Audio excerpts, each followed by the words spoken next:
Welcome to the Survivors of the Shadows. I am the host, AJ, and I will be the storyteller today, otherwise known as the Keeper, as we are playing Call of Cthulhu for the first time. Yay! I'm ready to go crazy. Are you Yeah. guys ready to go crazy? Um, Yay! Woo! so let's Yeah! start with Devin. Devin, to my right. Go ahead and introduce your character and describe him for us. My character is a private investigator. His name is Samuel Crafts. He's been an investigator for a very long time, has seen a lot of the world, and he's tired. He's a tired man. He's very cautious, believes ghosts and phantoms aren't real, and he believes that everybody has a reason to lie. Don't we all? All right, Tyler, your turn.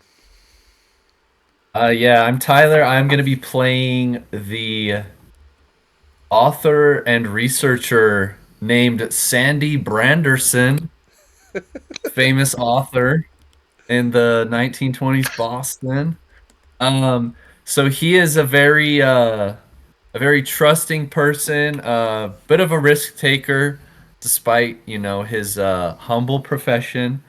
Very superstitious, and let's see. He is out to seek some real evidence of the spirit world and possibly see a ghost. All right. And Sean, did you pick a character? Uh, so I saw the other guys had taken, some different characters. So I actually picked the university professor. I'm like, it kind of most closely matches my own profession as a teacher. All right. So what's your There you character? go. Go Uh, ahead and introduce what you name him. I decided to go with the name of Kelcier Hoid, and Okay. that a little bit of Brandon Sanderson reference there. I actually spent most of the time trying to read through the rules, so I didn't get to the backstory. But Yeah. I'm like, if he's a teacher, then I'm a teacher. It kind of goes hand in hand there. So Do you have the character sheet pulled up? I do. Okay. If you just want to scroll to the second page, I think the other guys honestly just read off their sheet. All Yeah, right. that's I exactly did. what I did. Yep. Okay, so Cheated. backstory, personal description, stuffy spectacles, wearing disheveled clothing. Hey, look, it's me. Uh, the unseen world is all around us and must open our minds to see its hidden secrets. Unseen forces work to affect us. Oh, look, I have a spouse and a young daughter. Oh, that's you, Quincy. What? What's going on? What? Who? Let's see What? here. Meaningful locations or Me? libraries where one can get lost in books and the words they reveal. Treasure profession possessions an old hip flask like with whiskey. I don't like whiskey, but whatever. All right. Uh, I think Traits: that's inquiring mind, eager to find answers. perfect. Great introduction. Awesome. All So right. we are playing Call of Cthulhu for the first time, so we're going to be doing an adventure called The Haunted House. Like, this is so cliche. For those who have gone through the quick start rules before, it's also known as the Corbitt House, which I'm like, there's a little bit more specific title. So you guys find yourself in a diner. Are you guys ready to start? Yeah, Let's do let's it. do it. Okay. Yep. Let me get up my script slash prompts. As you guys are in the diner, it's late at night. You guys are just kind of met for the. You guys know each other. You guys have maybe talked to each other in passing, just in the profession, or you guys can decide that. What are you guys doing in this diner right now? Waiting for your contact to come talk to you. Someone has reached out to you and said, "Hey, meet me here. I'll pay you money to go investigate something for me." You guys showed up. If we're at a diner, better order some food, right? Yeah, Yeah, I it's a like good food. idea. What did they have Get a for nice food back then? In the 1920s. 1920s? Oh, Yeah. lots of stuff. Oh, I did not even mention that. Our setting is Boston, 1920. Specifically, it is August 12th, a Thursday. Said that so many times. You can buy meatloaf at a diner. Exactly. All right. Wasn't this about the time hamburgers were becoming popular and milkshakes, that type of thing? Or is that more? Is that later than that? Might be a little bit later. Let's see. Diner food, 1920, Boston. Let's go with like specific area here. Yeah, hamburgers started becoming a thing. Yeah, hot dogs, sandwiches alongside meatloaf Clam was a thing chowder. still. Um, maybe chowder. Chowder is very common and has been around in the New England area for a very long time. So, what are you guys eating? I'm going to order the clam chowder. Same.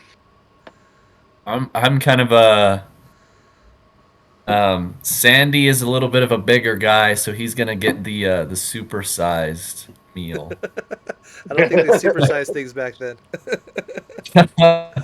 I was the reason that they invented supersize. So The waitress looks at you like supersized. I'll ask the cook to see if he can make it bigger. as big as you can. He goes to the back. Hon, I got a strange one. Can you just Right. make a bigger burger? Like just make it. I don't know. He says supersized. I don't know what that means. You just hear a shout in the back room. Add more meat. He just wants more meat. All right. What are you guys talking about?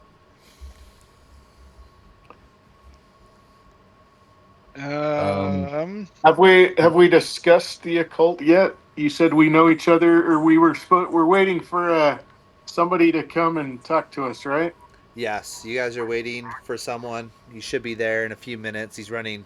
Seems a couple minutes behind at this point. Do we know Do what we he's know this guy we're talking? waiting for?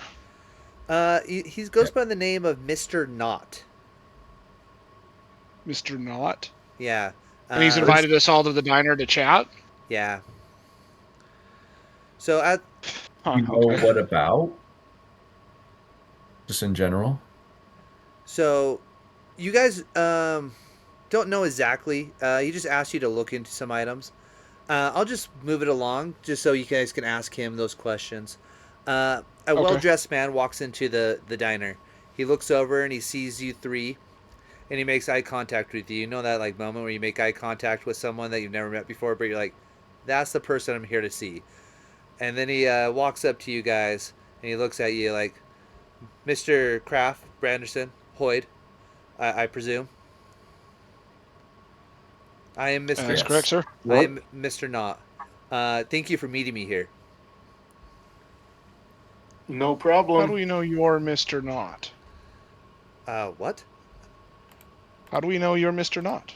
Well, I am Mr. Knott, and if not, I can speak for Mr. Knott. You're fine. I like it. Continue. He looks at you a little bit strangely. Well, I understand you're a bit skeptical. It's a kind of unusual meeting, but your names were referred to me by a third party. But I have a problem. I recently have come into inheritance of a house. It's known as the Corbitt House.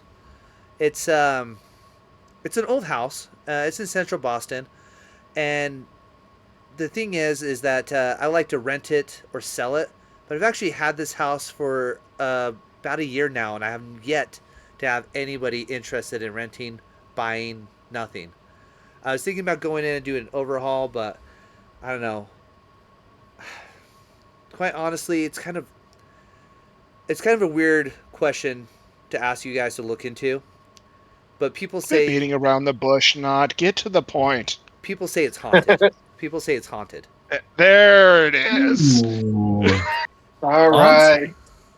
So it's just, I mean, I don't pay much attention to those details, but it has some history. The former tenants, the Marcarillo family, a couple years ago, they went, and I don't know, it was a big tragedy. I don't fully understand what happened, but they are no longer there. They left the place.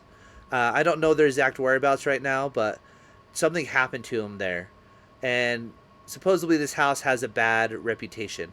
I just need you guys to look into it. look into the history of it, look into everything, just to kind of like put everything at ease. Like here's the key, and he slides the key across the table. Who would take that? You've got to be kidding me. This is what you call this for? Ghosts, phantoms? This is silly. I will pay you $20 a day. $20 a day, Yes. and we were just Obviously, through the weekend, I understand that this is a difficult time. I like this to be resolved as soon as possible. I'll even give you $20 right now up front, just for hearing me out and going and checking on it. All right, fine. I don't think we'll find anything. I think these folk are all superstitious, but sure. I understand that. I mean, like I said, I don't take much stock into it myself, but I still will pay you that much money. But I do need some reassurances, obviously, that it's not haunted, right? So I do need you guys to What look reports into have it. you gotten? What have they been doing? I don't know fully. Like I said, I just kind of came in on this house. I don't really handle it as much. I don't handle the day-to-day affairs as much. And that was just something I was going to have my realtor do, but I've been having a hard time keeping realtors with this house. Like a few of them have left unexpectedly. What should we do if it does end up being haunted? I mean, if it's haunted, I guess I don't know. Call a priest in the haunting. It's smiles not at going you. to be haunted, Branderson. Ghosts Wait. don't exist. Are Maybe you we could use paying- that to our Probably advantage. some You could punk rent it out. kids causing problems and squatting in crazies. the house. Hey, this payment is per person, not like we have to split it, right? It doesn't say, but sure, it's per person. Okay, because I looked up what $20 of 1920 is worth today. It's worth $238 today, so I just had to check. Yeah, so it's I mean $200 in today's money. Yeah. It's not Yes. a ton, That's but a pretty solid job. That's a pretty solid job. like he's Yeah, paying he you said- legit money. Like he's paying you That's like that. money for it. $20 a day. That's if I that's agree, 200 too. bucks a Under the day, and table. today's money, that's good money. Yes, it is. I will take it. All I got to do is, all we got to do is prove that ghosts don't exist. Okay, I'm dropping a Fine. handout in the chat.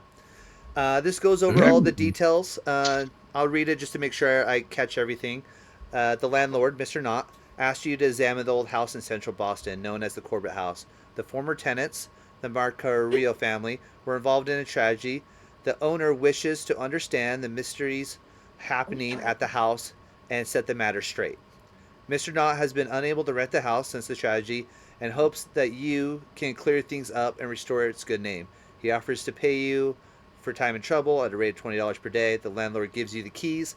He also gives you the address and $20 cash in advance. Also, there's a little note in here. Knowing your jobs, you'll want to conduct some research before you head to the house. You could check out the old newspaper articles at the Boston Globe. You can head to the Central Library to look up anything on the history, or you can go to the Hall of Records to check the actual like house records Okay. or records on Corbitt, whoever you want to check records on. I would say go check the Boston Globe first. If the Marcarino family was involved in a tragedy, someone would have to know something there. Yeah, I definitely want to hit up the library to see if there's any possible Yeah, history. My character even says that libraries are his meaningful locations, so... Yeah. You bookworm types. Sheesh. So at this All part, right, fine. We'll go to the library. Gosh. at this part of the story, it's also not a bad idea if you want to split up, but you also could stick together. We can role play it through together. You guys go to each stop, or we can split up. That's 100% up to you guys. But if you guys want to head to the library first, we can start with that first thing the following morning. Sure. You guys wake up, take individual cabs. You guys both show up. All three of you guys show up at the Central Library. Um, yeah, you walk in. It's huge, to say the least. There's a librarian behind the counter, and she just kind of looks at you, especially eyeing you. Stop. Uh, Stop. Go take your. Are especially you done eating? eyeing you, Mr. Crafts. Do I know this librarian? Do we want to say I do? I don't think you do. She just like Probably looks not. at you and sees that expression on your face, like you just look out of place. She's getting ready to shush you. That's fair. She like has her figure like right there, like. She's got one in the chamber. All right. All right, Mr. Branderson, I'm going to let you take the lead on this, since this is more your turf than mine. Yeah, I think me and Kelcier feel pretty comfortable in a library, right? Oh, absolutely. No. Yeah, I feel like we could get this info for sure. I actually think, Mr. Crafts, you do have some library use training. So you're used to studying and looking up records. So I think That's fair. You can apply that in this case. Sure. That's a fair point. If all three of you guys will do our first D100 rolls, just do a roll a D100. And what we're going to do is you compare it to your library use. I need you guys to roll at your number, the big number, or less. In just a regular D100. 22. Nice. 60, it looks like. Okay, what is your library uses at? Let's start with Tyler. 70. 70. So you roll a 53, which is under 70. This allows you to find out a bit of information. Devin, what is Mr. Kraft's library use? 50. 50. So you hit the jackpot. You find something really interesting. As you roll a hard success, you get less than half of that number. That means you get the next tier of success. And then nice. Sean, what is I just forgot your character's name. Hoid's, Mr. Hoid's library. 70. Okay, so that's 3 successes. Perfect. So I'm going to drop a few handouts in here. Let me see which handouts are supposed to be.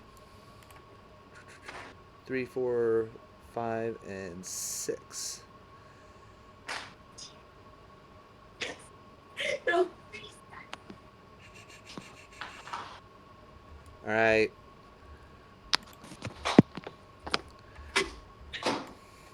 So Tyler, you find out, or sorry, Mr. Branderson, you find out the following bit of information. If you want to read it out loud to the rest of the group. Okay, let's see. I found that in 1835, a prosperous merchant builds the house, but immediately falls ill and sells it to a Mr. Walter Corbitt, Esquire. Okay. Devin, you find out the following information.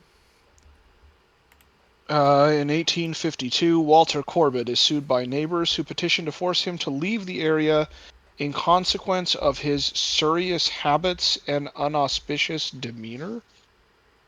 And then you find out, because you're kind of interested in the lawsuit, you find out what happened afterwards. Evidently, Corbitt wins the lawsuit. His obituary in 66 states that he still lived in the same place.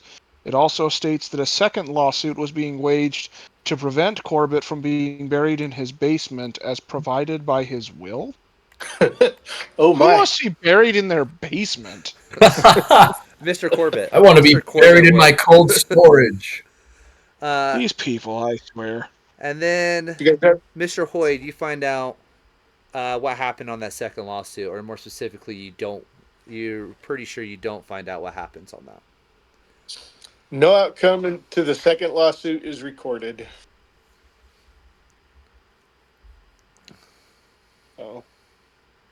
So that's the 4 pieces of information that you guys kind of find out after being at the library for a couple hours in the morning. Okay. I think it might be a good idea to go check the records and see what happened on the second lawsuit. Or we could stay here and see if we can find out more. Yeah, I feel like looking into that second lawsuit will get somewhere. Mm-hmm. Because if If he we can was find buried more. in his basement, it might be related to that, possibly. Yeah. So you want to go to the Hall of Records? Yeah, I don't know that we're going to find much more here. You're not. I mean, So, Oh, yeah, was that? I'd suggest heading to the Hall of Records next. Okay. okay. You guys show up at basically City Hall. Um, there is, like, you go in there, you ask for access to the records. There's the clerk behind the counter. Um, what do you guys do? What do you say? Dear Buttercup. The clerk is a elderly lady in her 60s, and she looks like she is partway asleep when you guys walk in. Dear Hmm. Krista. Ask Um, her if she knows anything about the Corbitt House and the lawsuit that's on record. Um, as you go up to Do we talk know? to her, she kind of wakes up. Oh, sorry, I didn't see you there. How may I help you, young man? As she says to Mr. Hoid, who is the oldest one in the group. Um, we are looking for records about a lawsuit with the Corbitt House. The Corbitt House. Hmm. Well, I guess you could go check in the records to see if there's any information about the Corbitt House.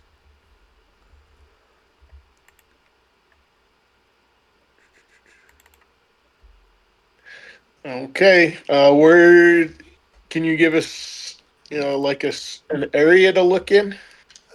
Just kind of over there, Corbitt. Check the C or the K section. Do we have a year when this lawsuit took place? I don't know. Do you have a year? 66. We lived in the same place in 1866. Okay, you guys just gonna start looking that up. I'll have someone roll me a library use as you guys start searching once more. So another D100. I can do it. All of us, or Wish me just one? luck. Let's see what happens. Well, I would say that you guys found that pretty quickly, especially with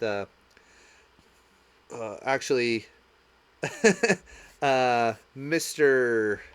Crafts. You walk in the wrong direction and you actually walk into a storage closet. You're just like, this is not the right room.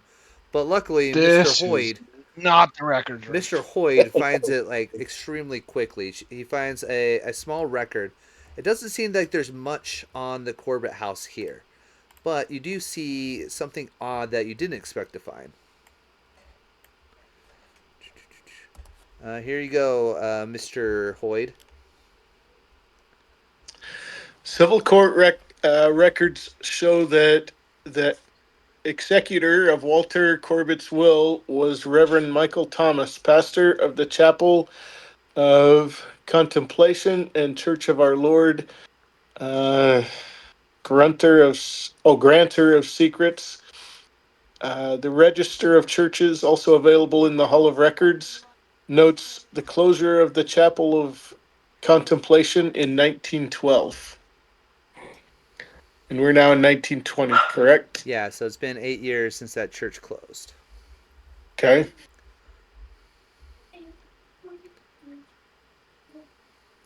So now we need to look for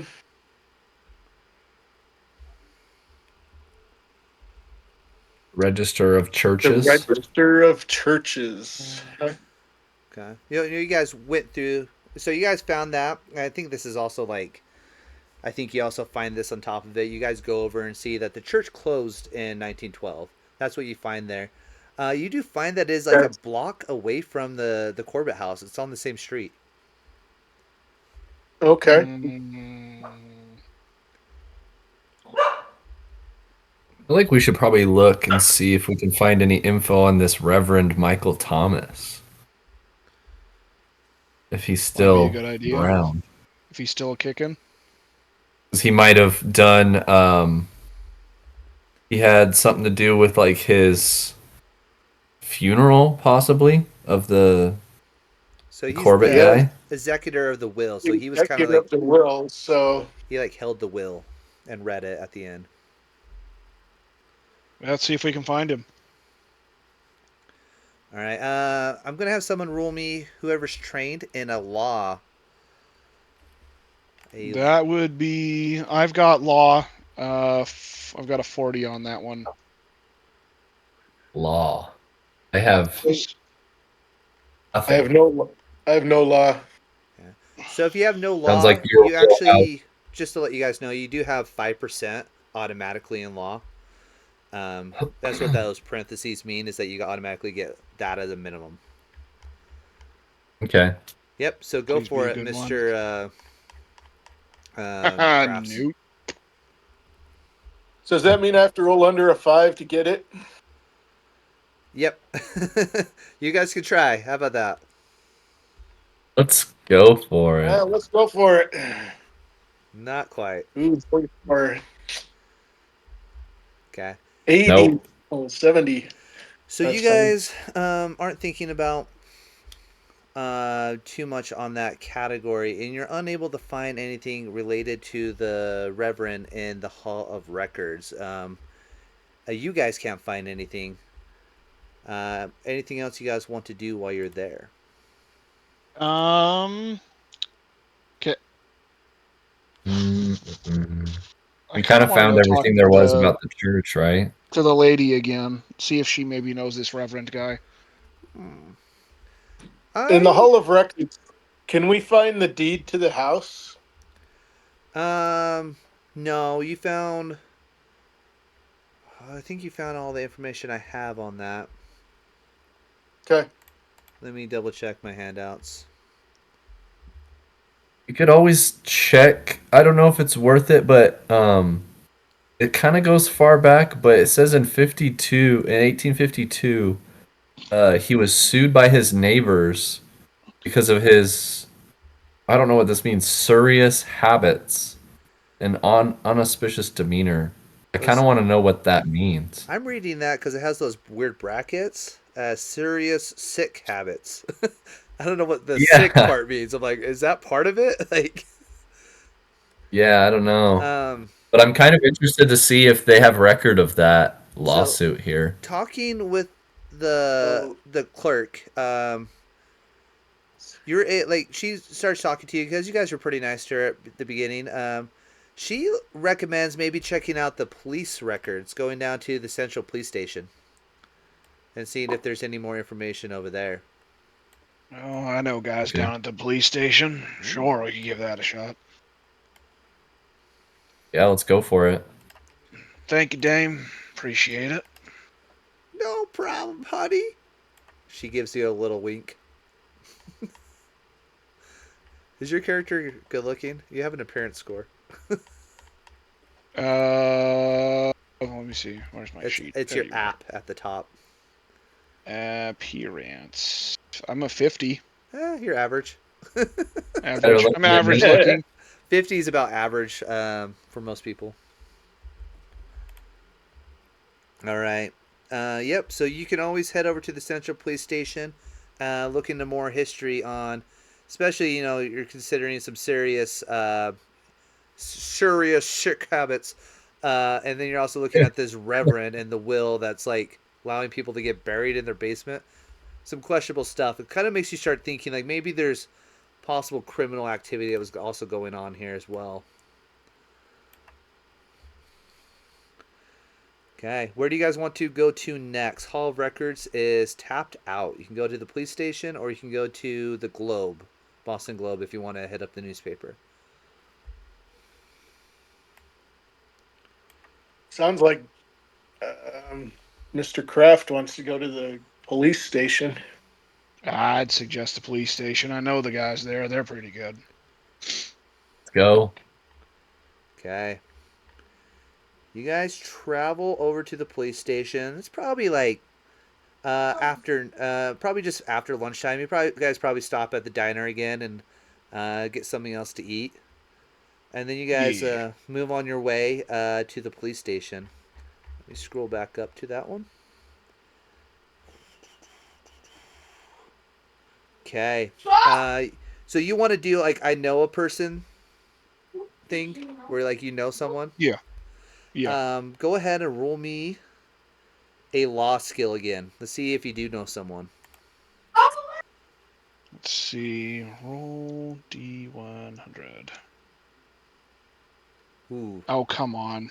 Now, there's a couple things here. We talked about luck being used. You could delete your luck and add it to your roll. Another option, that's like 40 luck though. I think you need to succeed. Another Yeah. option would be you can push a roll. But if you push a roll and you fell, it's like a critical fail automatically. It's like the worst consequence could happen.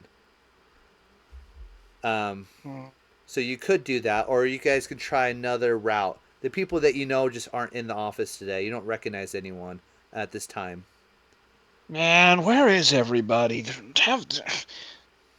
Always changing hands. Gosh. So you guys can try a different way. You walk in. It's a police station. People are going in and out. The ladies up front's kind of starting to stare at you guys, trying to figure out what to do. You guys could always like try to persuade your way through. You can try to like charm your way through, a little flirtation going on, or you can try to like fast talk. Try to like see if you can't game it a little bit. Fast talk's a little bit more deception, bluff, trying to just get your foot in the door without people realizing that you're there. I don't think anyone here can do a credit rating. So I don't think anyone can just flaunt money at the point as well. Just want to go up and just start asking about it. I just want to go for it. Okay, so you go up and talk to the lady at the counter. Her name is Ruth. Has a plaque that says Ruth. Hey Ruth, just How can I help looking you? for some information. Okay, what information are we Looking for looking some for? info on what? What information are we looking for? She Um, seems kind of like quick to the looking point. looking for a record on a Walter Corbitt lawsuit from about 70 years ago. Wow, If my 70 math years is correct. ago? Yeah, I don't think we keep records that long. I don't have any. I don't think we even keep lawsuits necessarily here. Um, I can ask, but I mean, what exactly are you looking for? Like, what's this have to do with any? Like, why are you looking into it? We're just looking into the old Corbitt House. I don't know if you've heard anything about it. Just trying to get some information on the previous people that lived there. Um, I I don't know about that. Let's see, roll me a persuade check. We'll just do a simple persuade. Do you have good persuade? Mm, persuade. You don't have bad persuade. But I don't see it. Top Oh right. yeah, I mean it's Third right. column. Top of the third column. it's 30. There's a chance. So you tell me there's a Saying there's a chance. chance. Nope. Ah, so close. Okay, you could spend 16 luck points and make it a success, or you could push it and Mm, try again. let's push it. Let's go for it. I'm a risk taker. So roll one more time. Come Man, on! oh man, oh man. Oh, even worse. All right. Pushed too hard. She looks at you going like, "Sorry, we do not carry those records here, and I'm going to have to ask you to leave." Like, I've already told you. Well, message received. See you later, Ruth. You won't be seeing me again. She like talks But to hey, one. check out my book. My new book. An officer Later this walks year. out from the back room. Is this guy giving you any trouble, Ruth? They see this big like officer like kind of like puffing out his chest a little bit. No, I was just leaving.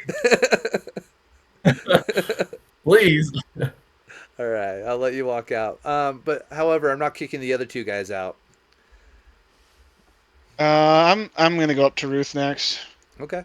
Hey Ruth, where is everybody today? I'm sorry. Who are you? Oh, I'm Samuel Crafts. You don't remember me? No, I don't remember you. Am I supposed to?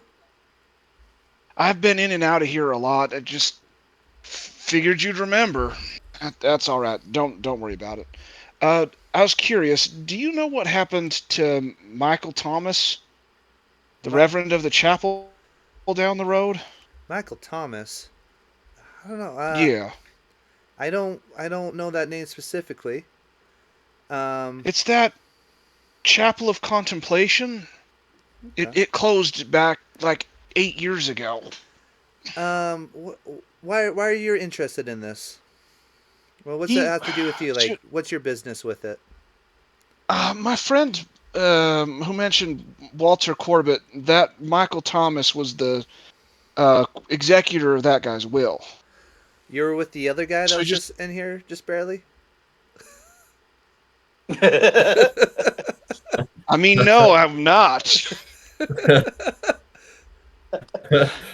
Roll me a fast Deny, talk. I'm deny, actually deny. curious about Walter Corbitt. Roll me a fast talk really quick. I think you're decent at fast Okay. talk. Let's see back. Yeah, you're It's pretty backslash decent. stuff, I swear. All right. Damn. Ooh. Okay, I'm going to give you fast talk, and then with that, I'm going to like you start talking to her about it and stuff like that. You kind of like talk to her. You mentioned you're a private investigator. If you like throw that in there, she'll be like, okay, I can see about letting you into the records room to check out a few items. If that's okay, Ruth, that'd be great. Would greatly appreciate Absolutely. Just tell your friend that he's a bit creepy, okay? it. Not a problem. You got it. All right. You go back there. You start looking. You don't find anything on Corbitt, but your eyes go wide as you find a rap sheet for the Reverend. Let Oh me snap! see. Is it this one? All right. You copy this down and you bring it out to the rest of the guys and read it to them. Hey guys, look at this. There was a secret raid on the Chapel of Contemplation. It was the police raid was occasioned by affidavits swearing that members of the church were responsible for the disappearances of neighborhood children. During the raid, 3 policemen, 17 cult members were killed by gunplay or fire. Autopsy reports are singularly lacking detail and uninformative, as though the coroner had not actually performed examinations. Though 54 members of the church were arrested, all but 8 were released. The records hint of illegal intervention in the proceedings by an important local official offering stories of the battle, the biggest criminal action in the city's history that never appeared in print. Pastor Michael Thomas was arrested and sentenced to 40 years in prison on 5 counts of second-degree murder. He escaped from prison in 1917 and fled the state. Oh my goodness. How did she not know about this guy? It does Right? say What? secret raid at the top. Let's see. Secret raid on. Okay, that might be why. So like this But was I like feel like hush. she would This have was known like about an escaped criminal from 3 years ago. uh, And it was never in the news. Huh. yeah, it was never in the news. Yeah, but she works at This the was prison, or she works at the Yeah, but that doesn't mean that law. she's paying attention to every file that comes across her desk. And I think that was Oh, kind of the man. advantage that they took of the system, where they kind of Some swept this local one under official the rug. interfered. The Interesting. biggest criminal action that never appeared in print. He was arrested, sentenced to 40 years in prison on second-degree murder. 8 were weren't released, huh? Oh, there's Sean. Hi. Oh no, wait. All but 8 were released, so there are 8 still in prison. Oh, 7. Okay. One escaped. Right, one escaped. Hmm.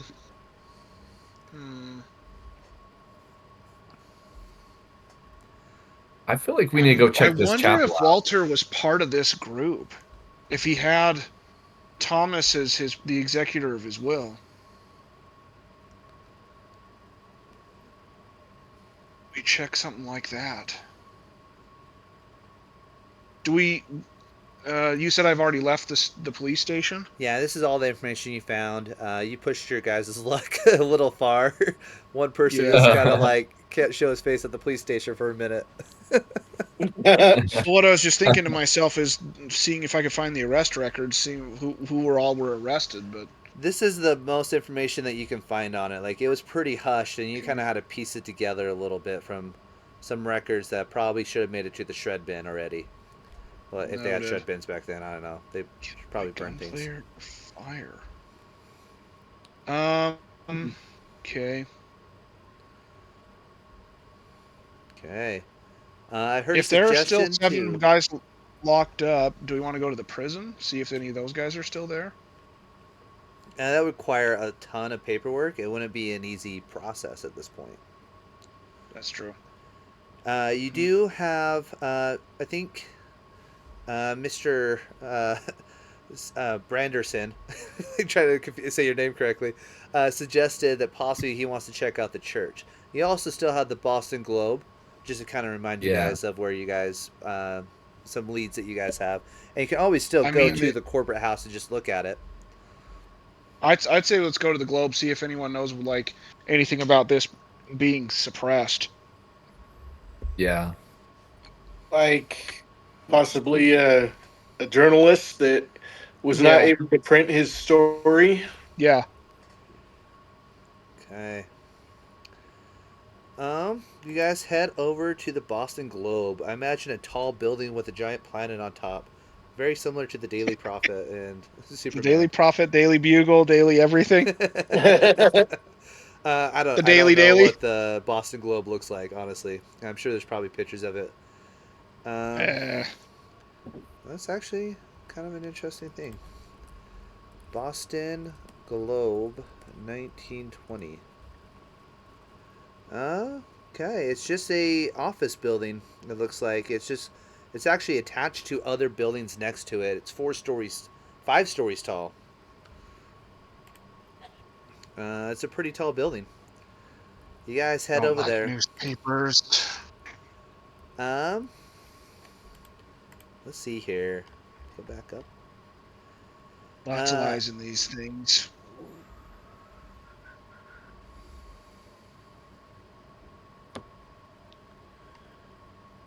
You guys make it over there. It's busy. It's just people running in and out. People are going past everyone. There's a lady at the front desk yet again. There's always a lady. This one's name is Gertrude. And she just seems a little flustered as she's trying to keep notes straight. She's answering the phone. Yes, can you hold? Yes, can you hold? I don't know if they had hold back then or if it was like operator, whatever they were doing for phone back then. 1920s, man. I need to do my history search. All right. Do you think I would know anybody here, me being a researcher? Possibly.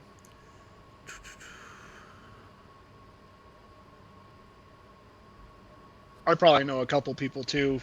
I'm wondering if I Sure, can I've- try and see if I could, like, find someone I know to see if they can hook me up with some info. Let's do Artie Wilmot. Artie, he's an editor here at the Globe. You've talked to him a few times in passing. Have you given some tips and stuff during some of your investigations? And also just as a fellow like author, even though I think you write more fiction or whatever you do, but at the same time, like you still kind of live in that same world. So Artie Wilmot is the guy that you need to talk to. Okay, yeah, let's go. I just tell these guys I know a guy here. Let's go see if we can find his desk. All right. He should be able to hook us up. You guys are escorted upstairs, and then kind of points towards the back office where you see Artie. Artie is he's very similar age to you, and he seems pretty busy. He has like kind of like ink smudged on his face. You guys definitely are smelling that ink in the newspaper as you're walking through this building. Just loud noises, typewriter, ding.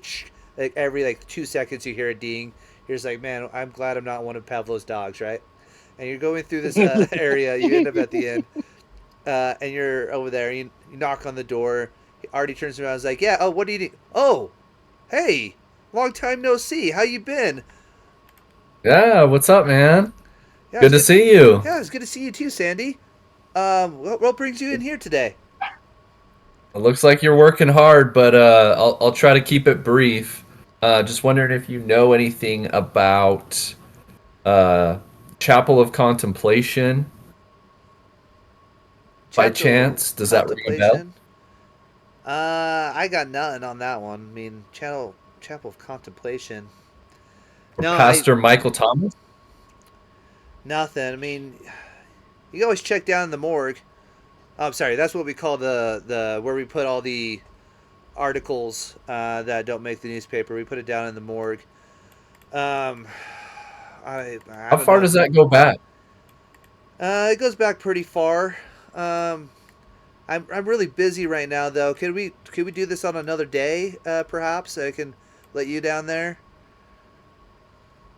Yeah, maybe we can meet later this week for hamburgers. I got a new one to show you Do you that want you'll to? have to try. Just to remind you, you were asked to do it more promptly. So if you want to do it now, you would kind of have to like push him a little bit, or you can accept his answer. So you can do a persuade check if you want to. If you wanted to see it today, this isn't a push roll Oh, though. This isn't a push. to see it today. Yeah, if you want to see it today, I'm just like letting you know, like, kind of going through to see if, like, if you want to see it today, you have to persuade him. If not, like, he'll show it to you later. Mm, let's try for now. Okay. Let's see if my luck is any better. Or if I get kicked out of here too. You can always ask for help from one of the other guys if you need to. Yeah, if anybody wants to jump in and help me, I feel like last time I didn't do so hot. So So help how again? Help persuade this guy.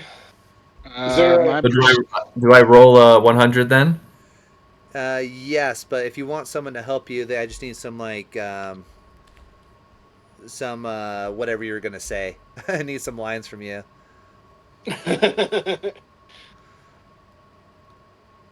um, does it say what type of professor I am? It just says I'm a professor, huh? Yeah, you can make it up. You do know Latin. Hey, we need to. We're looking into the history of this town. We're looking into some of the history, and so we can add um, to our textbook for the college. Can you perhaps get us down there, and then we won't have to bother you later about it. Okay. All right. Yeah. I'm gonna let you roll with a bonus point. What that essentially is supposed to entail is that you roll the D10, the tens die twice, and you use the lower number. So go ahead and roll a D100, then roll another D100, and then we'll just replace the 10 die with that, whichever die is lower. So it's like rolling with Okay. advantage. So roll Yeah, that. we need to get lower here. than that. So way lower.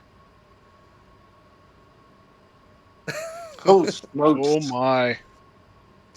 look, man, I appreciate all that you're doing and everything, but I am really busy right now. I got a deadline to meet. Um, I'm sorry, I can't really help you right now. Didn't you say I got 2 dice? Oh, that was his. So we could use Well, the other dice, but I need some more argument for you to do that to push that rule. Um, So yeah, it was for him to roll with advantage, but we're gonna say that you kind of pushed it a little bit. So just give me some more lines there, Mister Hoid. All right. Uh, I really need to get this textbook sent out to my editor. He wants it by next week, and so I got to get all my information ready so then I can get it to him. You understand? You got to get your stuff ready for your editor. They're always on a time crunch. He just starts snapping at a guy. He's like, "Hey, come over here, you, whatever your name is, come over here. Yeah, hey, take them down to the morgue. Let them have what they need. All right, just next time, Sandy, give me some notice ahead of time, please. All right, Sandy." Sure Yeah, thing. yeah, I will. I will. All right, I'll let that count as a push roll, and luckily it rolled a 10. You guys Oh, go down low. and you guys search for a while. You don't find anything on the House of Contemplation, but you do find some information on the Corbitt House. Are you guys interested in that? Yes. Yes. Oh yeah. Uh, you find an unpublished article about the Corbitt House.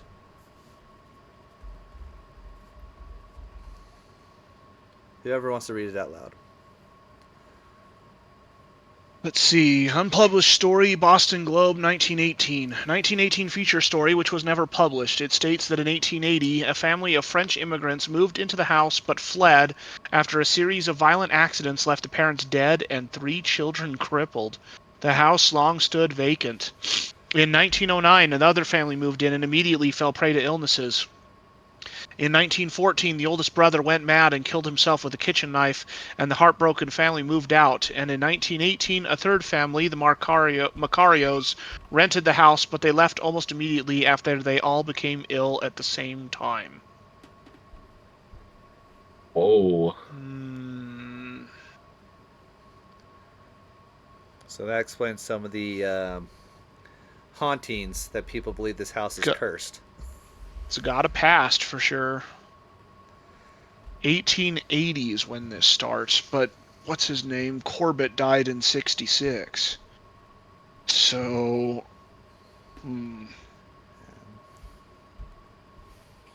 So he this must have goes back a died, and ways, then guys. This yeah. goes back a ways.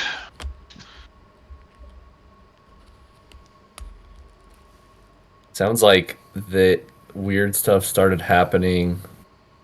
I mean, some of the Corbitt stuff started happening a while back, but I feel like it really started in 1880 when these like hauntings started happening.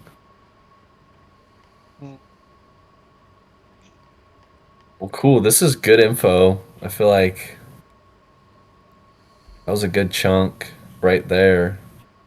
What year did they? Um, what year was the church? Disappearance of neighborhood children. That Three was in boys. 1912. 1912. Well, it was when it closed anyway. That's when it closed. Yeah, it closed in 1912, probably after the arrests. Um, so it could have been any time, but late 1900s. The pastor, if he died in 1866 to 1912, that's a good chunk of time as well. I thought the pastor's the one that escaped. Yes, and he was also the one that was the executor of Walter Corbett's will back then This as well. dude's an old man now. So, so Like Walter. he executed Walter's will in 66. Uh and made Oh it all the yeah. way to 1912 when it was closed. But he escaped from prison 5 years later. This Yeah. guy's gotta be dead. There's no way he's that old. Do we know when Mr. Knott acquired the property? Um, let me see.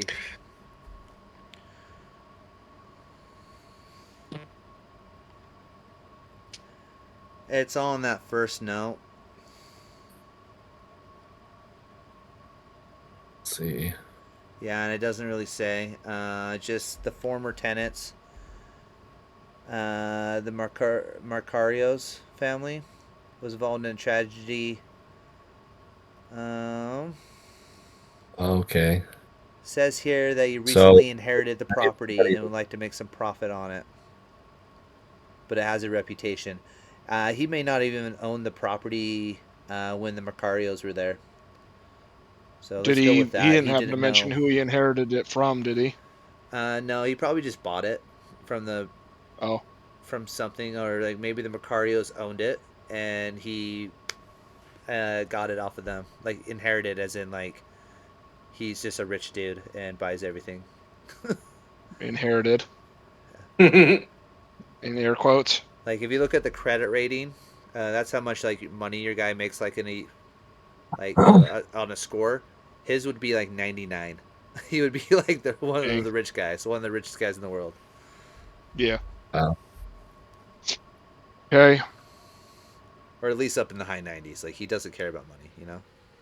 Yeah. Okay. Mm, So you can go check out the house. You can go check out the chapel. You can go check out the neighborhood. It's up to you guys. I'd say go to the chapel next. Yeah, I was gonna say let's hit the church up. See what. Yeah. See if it's We'll even go in Go open. in there and there. do some contemplations Okay. in the Church of Contemplation. You guys arrive on the street. Um, as you're driving, you do pass the Corbitt House. You guys look over at the Corbitt House, and it feels out of place.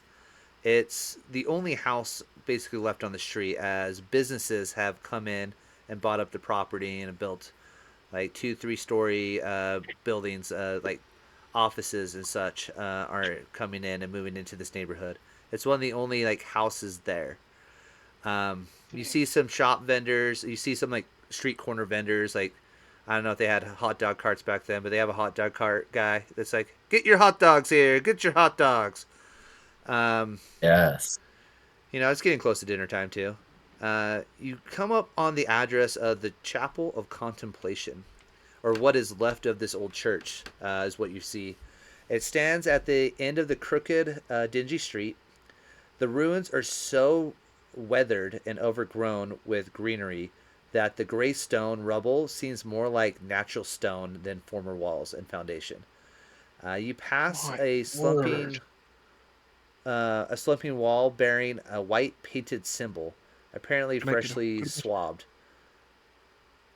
It's like 3 Ys that form like a triangle, and then in the middle of that, there's like an eye in the center. It's kind of a weird, strange painting.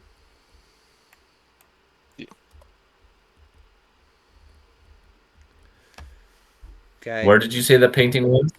It was on one of the walls of the church. It's like the symbol of the church. On the Mm, outside of it? Yes. Okay.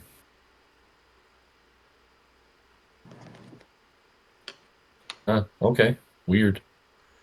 You guys are outside the building. It's very worn down. I guess there's still some structure left. Do you guys want to go in? yeah. There's some like it's just nothing but like freestanding walls now, no roof or anything like that. There's a little bit of a roof, it looks like, in the picture. It does look like part of the roof is caved away. This is. Is this the church? Possibly. I don't know. That might be the house. That's the Corbitt House, I think. Yeah, so, sorry. That's a little early. Um, Oops. that's fine. It's you guys passed the house too, and you saw it. So yeah, you guys, yeah, it's just kind of like there. Like you can walk into the wall area. Yeah, it's totally knocked down. Okay. Yeah. Check around, see if we can find anything.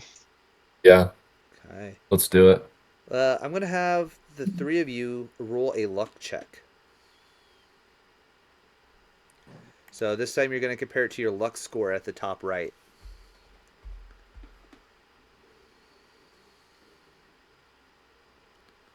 Ooh. Thank you. Got it for free from Everett. Nice. Thank you. Ah. Nice. Ooh. Ooh. All right. Oh no! You are not Oh lucky. my. So who rolled the 95? I think that was me. That was Senior Smith. It says it at the bottom. Sent to Oh, Yep, it Senior okay. does. Smith via Discord.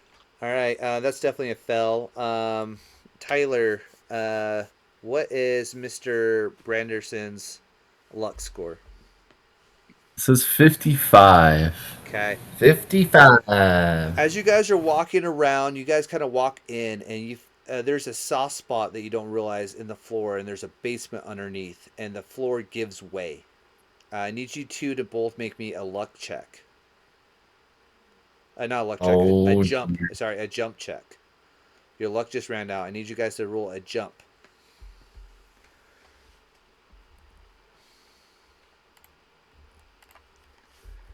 Oh dear. Okay. A jump Woo. check? Yeah.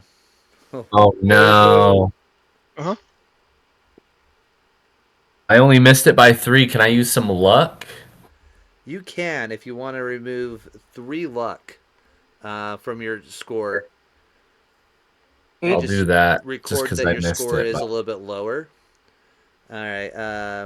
take it from 55 to 52. Yeah. Mr. Hoid. There you go. I think you accidentally put the wrong button. What is your jump at? 20%? Yeah, 20%. Okay. So you failed. You can spend 20 luck points if you want to, or you can fall. Because I'm safe, can I help to save one of them? um, roll me a spot hidden check.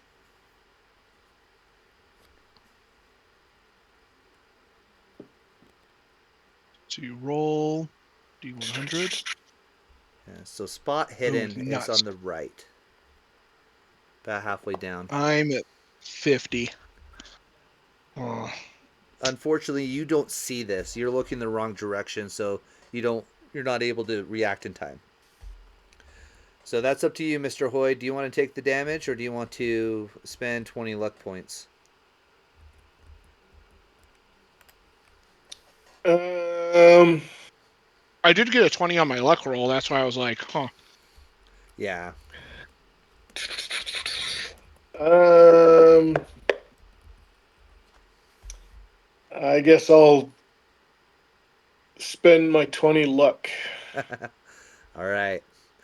I'll delete whatever message I was about to write to roll a damage die. Luckily, as the floor gives way, you fall forward, and the way it's designed, you kind of tumble and you catch the edge just barely, and your feet are dangling. I rush over it and pull him up. Uh, you guys get pulled up, but there is a hole in the floor, and you guys can see down into a basement. My word. Is Whew. this like a previously hidden basement? Like, It are there any doesn't. stairs to it? It doesn't seem that you guys have seen stairs, but it is dark down in that area. Let's see. Anybody I got do a not. torch? I got a lighter. I got a pocket knife. Um. Yep. Yeah, I guess you guys got a lighter at this point. I look around, see if I can find something to light as a torch, I suppose. Roll me a luck check. Luck check. Sure. Why not? Surely some of these broken wooden boards would work as a torch. 63. What's your luck at? 50. Um. Unable to catch it on fire. You can't find anything that would work suitably for a torch. Ah, Man. all this crap's too old. I ain't gonna chuck it away.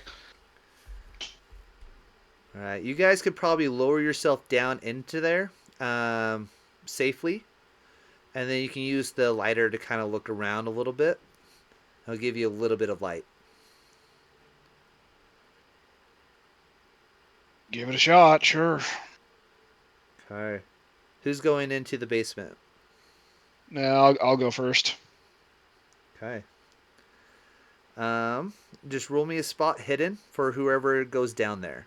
Doesn't seem to you're able to lower yourself safely down. It does seem dusty. Obviously, you got the broken wooden planks around you. 27. 27. What's My your spot spot hidden? hidden was at 50. You're looking around. There's nothing too much in here. So you've fallen into part of the basement. This is if you fell.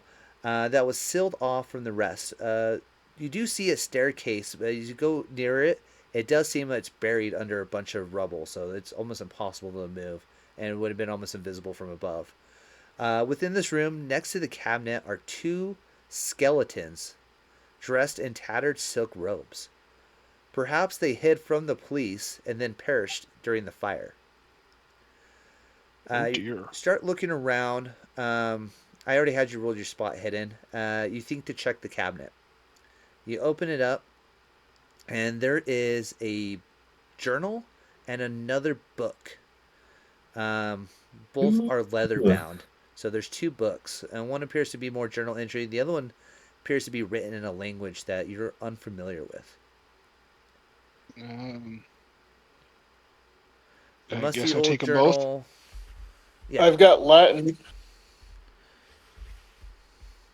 Okay. You pick up both.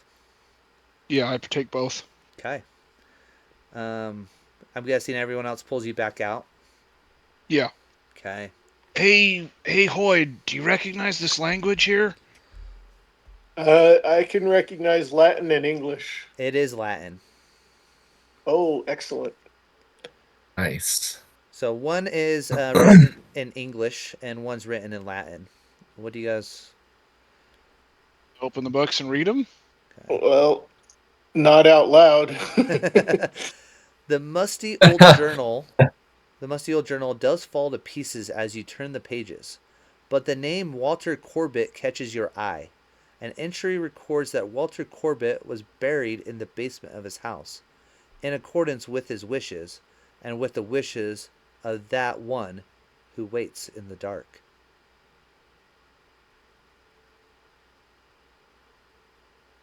That one who, what, are you, you've got to be kidding me. One who waits in the dark? What nonsense is this? Do we know what I that bet you is? they're all getting We sick did that because before? Corbett's body's moldering in the basement. Gosh, this is ridiculous. All right. Wait, did you say this is Corbitt's journal? I had an entry that talked about Corbitt. I bet Oh. that was Thomas's journal. Oh, you're probably right. Yeah. Thinking things too old didn't last very long, but now we know what happened to Corbett's body. All right. You Buried in also the basement of have a stinking house.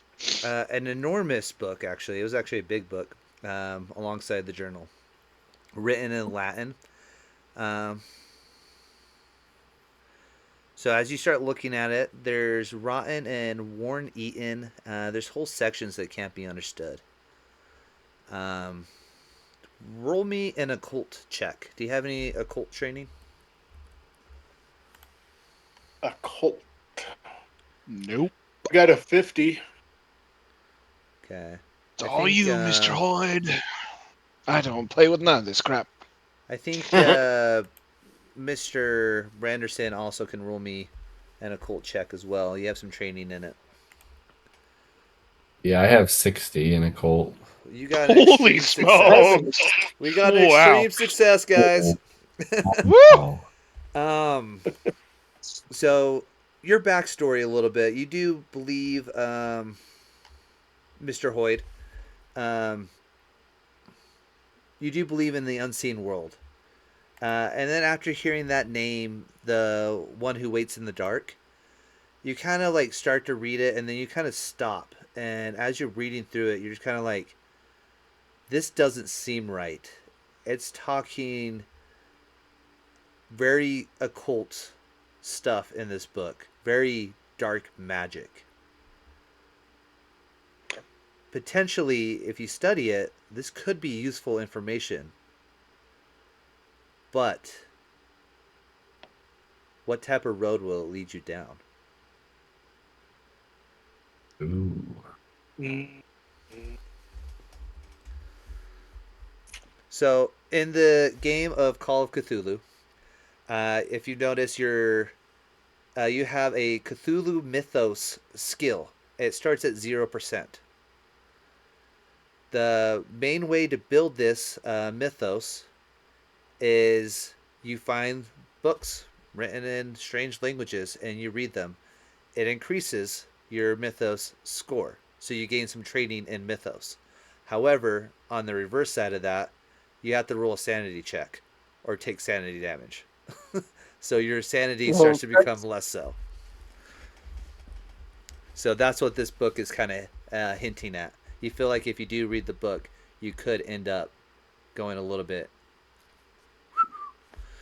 A little bit insane, huh? I feel like if we want to progress, we need to read the book to find out what's in it. You don't see anything specifically in here. That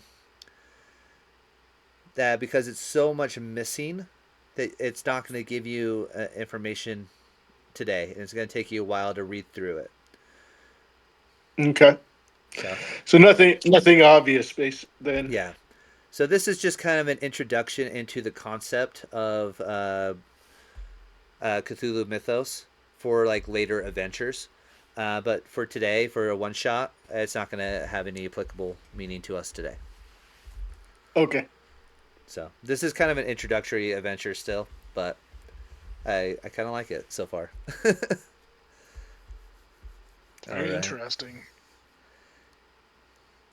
Okay. So it is dinner time. You got the hot dog vendor, or you can guys head over to the old Corbitt place. I'm going to say the church is dried up at this point. Okay. I don't know about you guys, but I'm hungry. Hot Yeah, dog. me too. I Hot heard dogs about here. this new thing called a chili dog.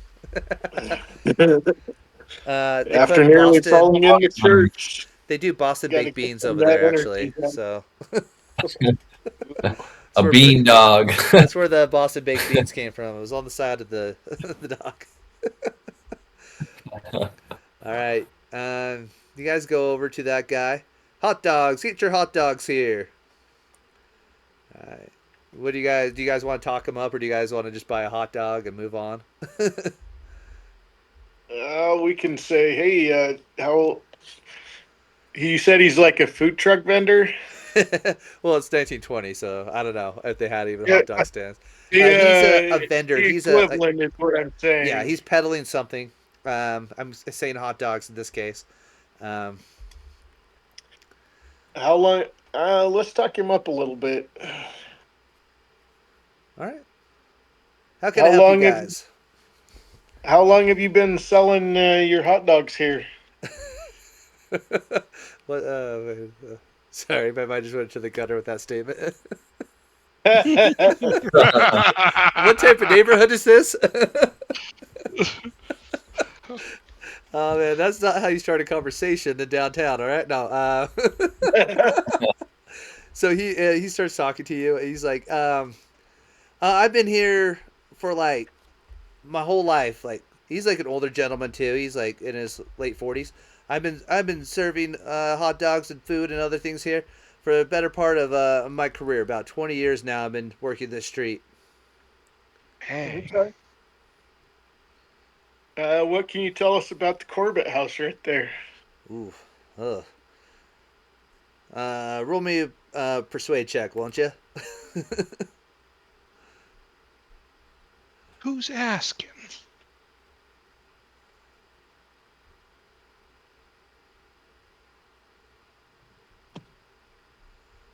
Let's see here. Persuade. That's gonna be a Definitely the failure. nine. Oh my. So you can push it, Okay. or someone else can like step in and ask some questions.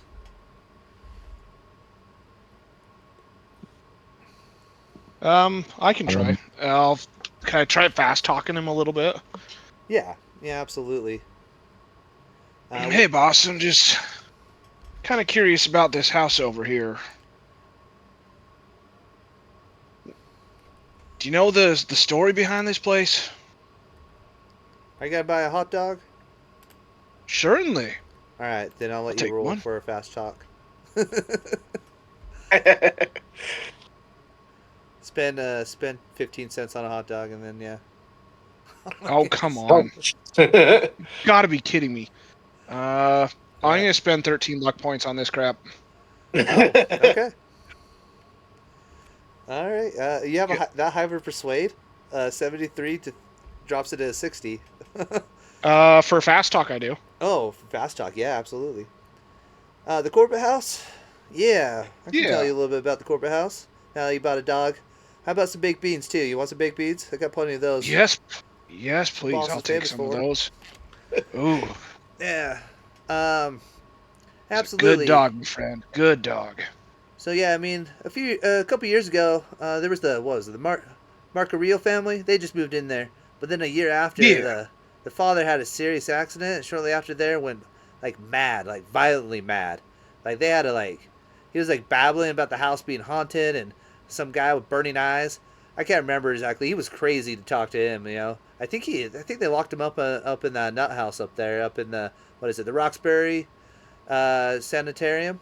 Did they? Him and the missus, both of them got locked Oh, up. man. Missus was pretty. Woohoo. So yeah, I mean, I think the kids now went down to Baltimore. I think they're staying with a relative down there, but like, yeah, like Dang. they're. I mean, it was crazy talking to him. Like, man, burning eyes. I didn't even understand that. That's nuts. Huh. All right. Do you know anything about the other families that live there, by chance? Oh no, no. I mean, just poor tragedy. Just poor tragedy, one after another. I don't know what's going on. Honestly, I would stay away from that place if I were you. I That think one that of is them. some good advice there, man. I think Good advice.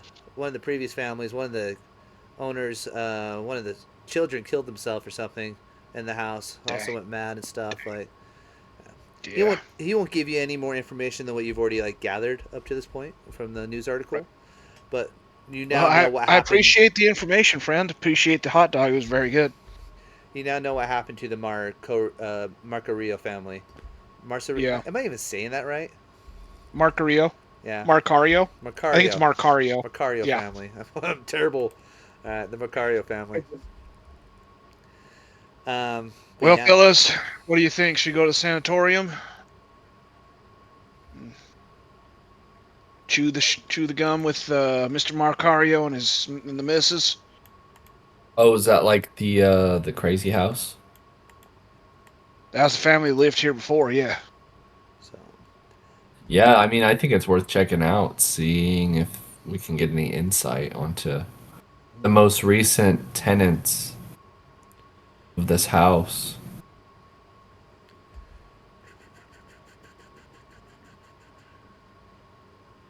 Yeah.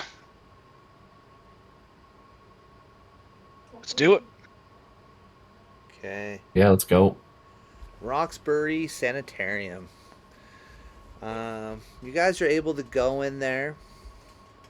Um, your conversations are pretty short. You're able to go in. You talk to the people, and they're like, "Yeah, they haven't had visitors in a while. Who'd you guys say you were? Relatives? Sounds good to me." You go in and talk to. Um, like you're unable to talk to the husband. They're like, "Sorry, he's in a secured area, but we can let you talk to the missus. You talk to Gabriella Macario. Let's do it. They bring you over to a table. The door opposite opens up, and they kind of wheel her out on a wheelchair. But then she stands up and like walks over and sits at the table, and she kind of just kind of rocking back and forth, like staring at you guys. Who who are you?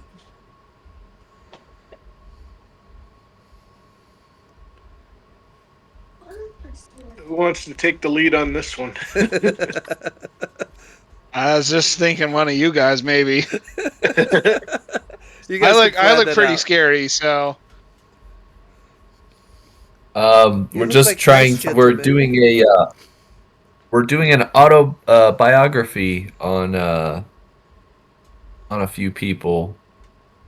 Wondering if you could answer some questions for us.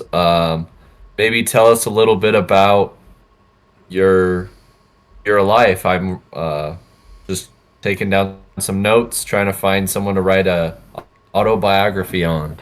Finding interesting people in Boston. Oh, okay. I'll answer questions. So, how long have you been here?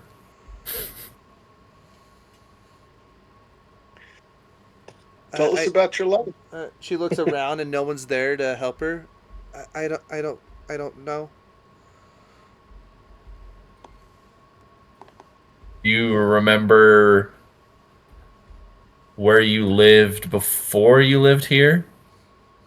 She nods vigorously. Tell me a little bit about that.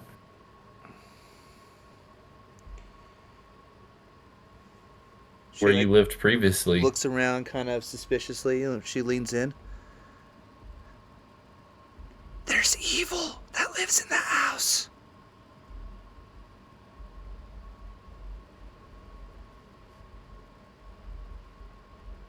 Just kind of like lower my voice a little bit. I'm like, what kind of evil? What do you mean? Sometimes at night, I would wake and it was leaning over me. When it was angry, Did you see? it would get angry. It could make like the dishes and things fly across the room. It didn't like me, I don't think, but it hated.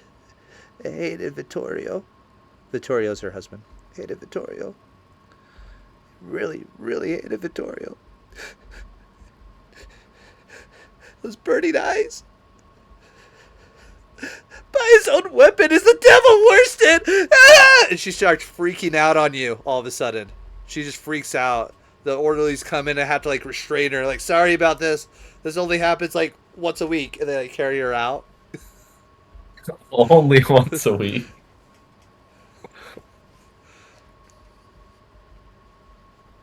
Oh, that poor dame has lost her okay. mind.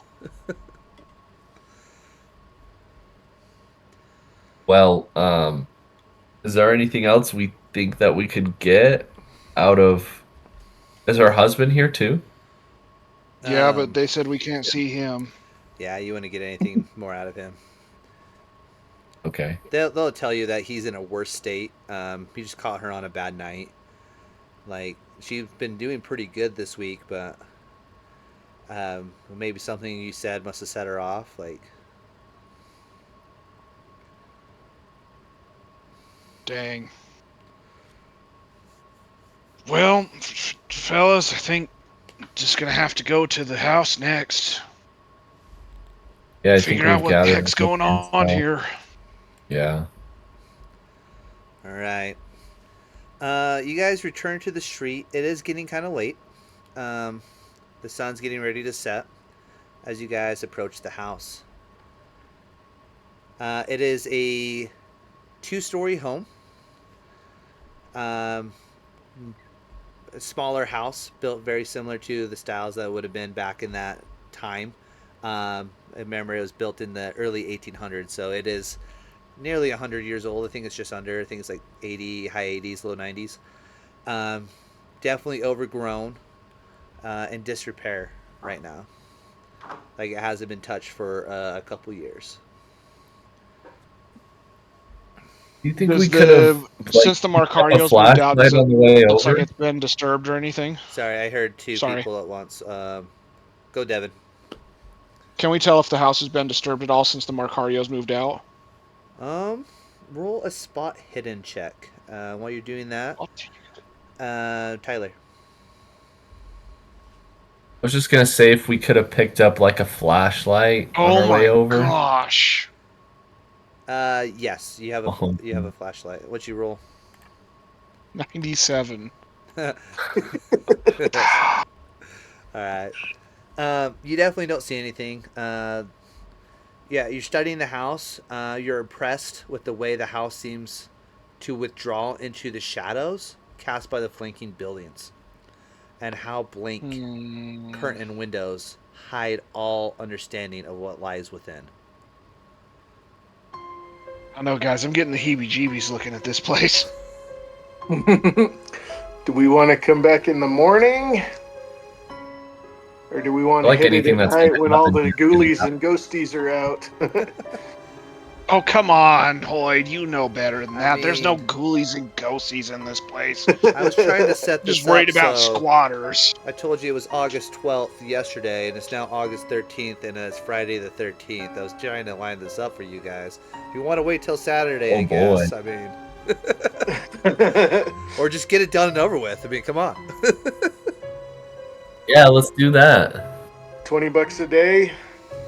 Why not make this last as long Why as possible? rush? Yeah.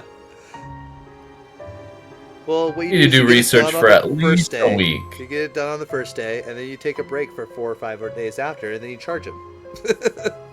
We had to make sure the haunting didn't come back. I mean, that's what it was. Sure. All right.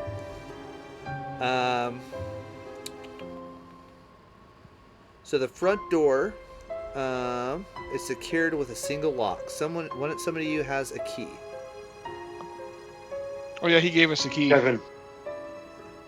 You also notice that there are 4 other locks that are unsecured on the door.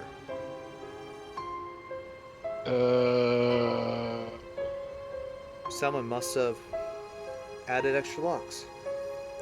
I don't know about this.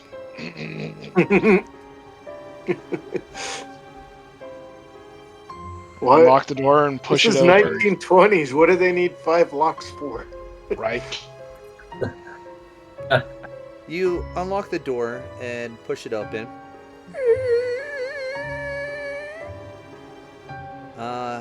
Dusty, moldy hall going straight back. You have... Sorry, not straight back, to the side. You enter... Hold on. Which one would be the front door on this building? I'm going to say it's the hall. You open it up. You got a straight hall that goes just straight back. You have 3 doors on your left, 4 doors on your right, and it looks like at the end of the hall there is a stairs, like a kind of a hall that kind of goes up. You can kind of tell that it looks like it's stairs at the very end of the hall. The first door on your right is a double door. All the other ones are single doors. Okay. Are you able to post the map in the Discord or no? Would that give too much away? No. If you guys want the map, I'll drop it. If you don't mind. Yeah, there we go. Very nice. You said where we came in. To the left. So the top set is the upstairs. The okay. middle set is the first floor. first floor. Okay. You're unaware of Okay. this, but most houses would have sometimes an underground storage or like cellar, especially Okay. like in the 1800s. That was very common. Yeah. For food storage. But that's kind of what that Right. bottom is the basement. But you guys Right. don't know where the basement is, so just pretend like you don't. Yeah. That's like the only thing. Let's I was go. just like, yeah. Let's go looking for this basement, gents. Um. Do we want to search the rest of the house first? Can. We're searching for the basement, so I'm guessing what the idea would be we'd open every door to figure out where the heck the stairs are. But do we need to know more history before we head down there? Find out, what these flaming eyes are? Might be a good idea. I'm imagining you guys are still standing on the porch looking in. You guys have a flashlight. I'm going to say you guys all 3 picked up a flashlight. It shouldn't be too Yeah, expensive. that's How much is a... Probably a good idea. Let's see this. I'm surprised as a PI I don't just 1920. naturally carry a flashlight on me. Flashlight doubt. cost. Yeah, you would think. That didn't work. How much did a flashlight cost in 1920? Yeah, you guys have enough pocket change that you guys are able to buy some flashlights on the way over. The hot dog vendor was selling them actually, so. Awesome. He has a monopoly on the street. He sells anything that you need. He also has some crucifixes. You don't understand why he was selling those, but.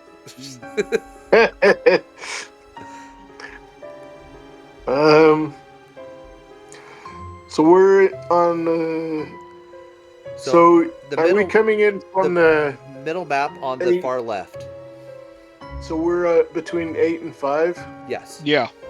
Yep. Okay. I'd say try door 5 first. I agree. All right. Yeah, let's look for these stairs. So we open door 5 then. What do we see? That's a great question. Daisy. This appears to be a living room. This room contains conventional furnishings. There's a radio. There's a couch, stuffed chairs, shelves laden with what are gewgaws? Spell it for me. Gewgaws. What the heck is a gewgaw? Showy things, apparently. What? Oh, showy The things. spelling on that is crazy. I know. That's why I'm like staring at it. That is quite the word, Googa. Sorry, serious. This is a scary moment. Yeah, a couple of them guys. You can't help but notice, though, unusual Yeah. quantities of crosses, images of the Virgin, and other Catholic artifacts, other saints, everywhere. My word. There's dozens of them just nailed on the wall. Different shapes, different sizes. Man, these folk were superstitious. Yes. Does the room look like torn up at all, or does it look just like in a pretty normal state? It seems pretty normal. Do you spot anything Is of there- interest? Is there enough Besides dust to indicate 20 years worth of dust? It's only been a couple years since the Macarios went Okay. crazy, so it's dusty, but a couple years. You don't see anything specific. Okay. Not seeing the stairs here, guys. I don't think we're in the wrong place. Did you say there was no books of interest in this room? No, the crosses, if those aren't creeping you out, that's the main thing here.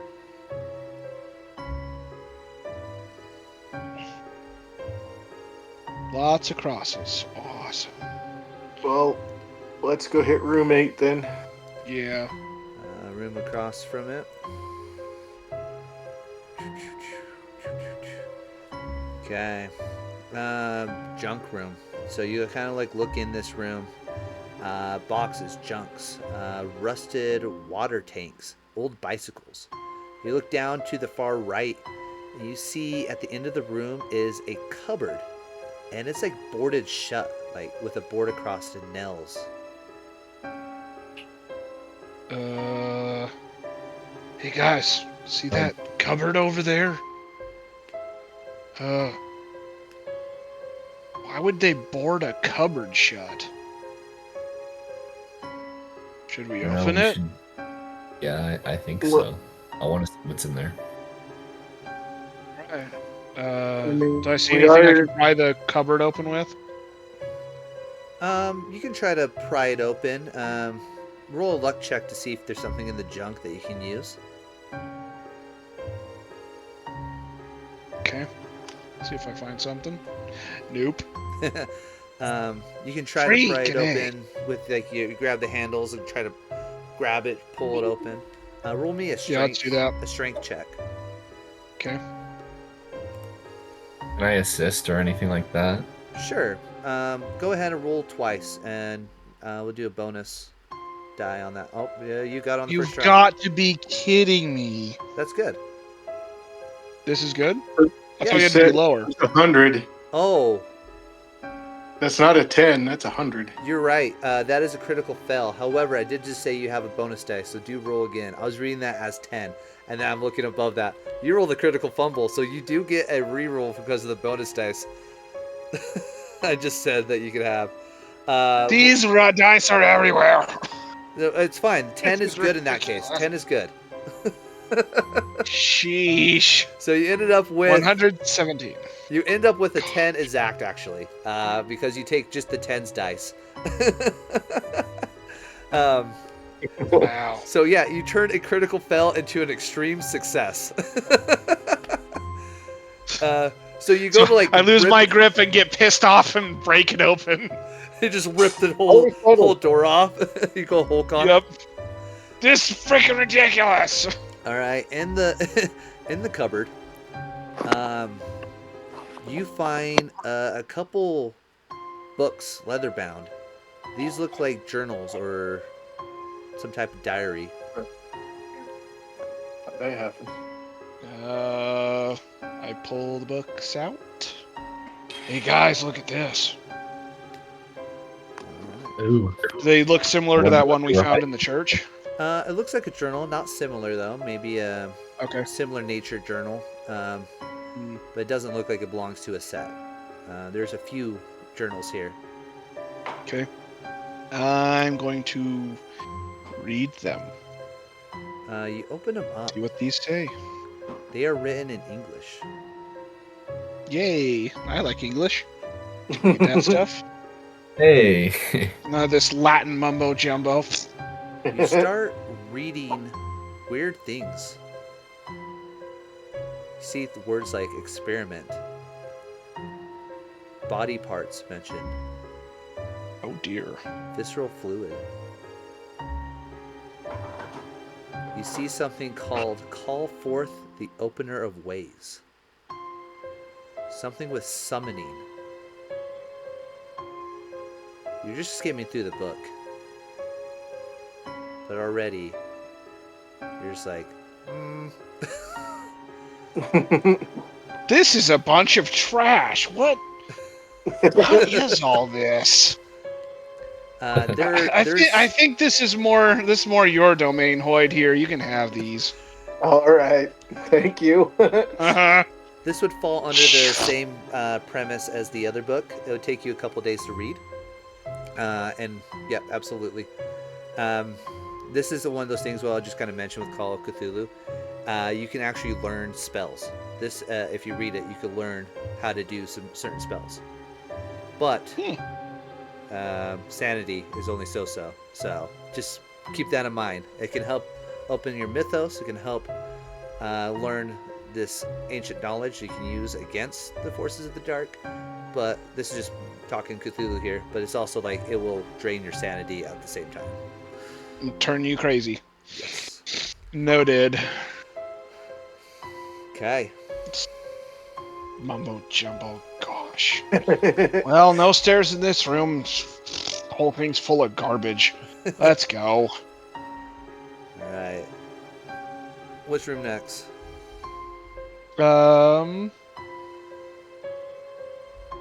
Nine's the next door on the hallway.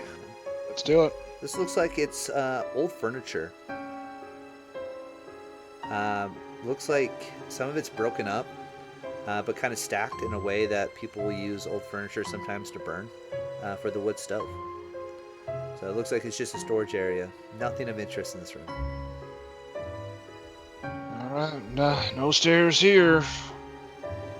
Let's try that other room. Door 6. Yeah. Okay. The dining room. It's complete with a long mahogany table, a built-in sideboard, and 7 chairs. 3 places are set and unused. You can kind of smell a little bit of rotten rice. Smells like it's coming from the table. Dang. Like it was never cleaned after the previous owners left. Hmm. Replay settings? Weren't there 5 people in that family? Yeah, I was gonna say the Mercurios, wasn't that like 4 people? I thought. Something like that. I thought there were 3 kids. And then You the have the Oh, parents. that's right. Yeah. Where did that go? Let's see. I believe it was 3 children. Yeah, 3 kids. Where did that go?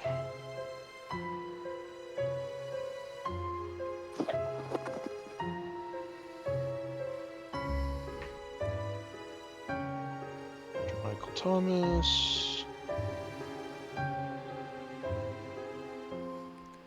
Yeah, it was 3 kids.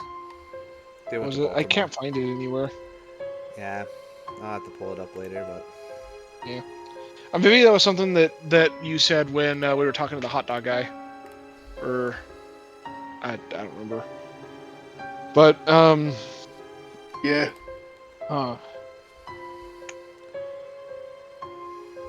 they're untouched. Is there any dust on them?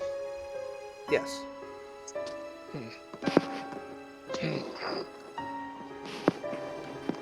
You We hear? know. Did you hear that? You heard something What? upstairs. Something tapping. I don't think we're alone, guys. I pull out my revolver. There's something else in here. Or someone else in here. We're in room 6, right? Yes. You're in the dining room, which is room 6. Did it sound like it came from Is there directly any- above us? You're hearing the tapping again. Ever so slightly. It does sound like it's coming from nearly above you. Must be the mice.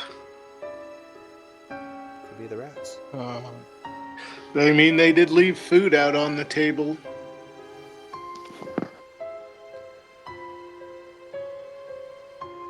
The Go tapping, check it out. tapping stops. Still think it's mice, Hoid. Of course. Oh, there's no stairs in here anyway. Let's keep going. Let's move over to 10. Yeah. Alright. Here, hang overcoats, galoshes, hats, umbrellas. This is a mud room. People coming in from outdoors would drop their stuff here. It is the back door, the side door. There's several bags of coal for the living room. Freestanding stove for that. You do notice the side door is secured with 3 bolt locks and 2 regular locks. My gosh. You guys are afraid of getting broken into, aren't they? Goodness.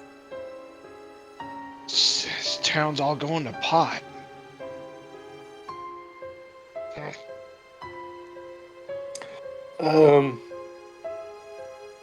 Do we find any tools in this room? What tools are you looking for? Hammer, screwdriver, What's you know, the something that might have helped us out with that other cupboard that was You could roll a luck check. if that's gonna do any good. I only have 30 now.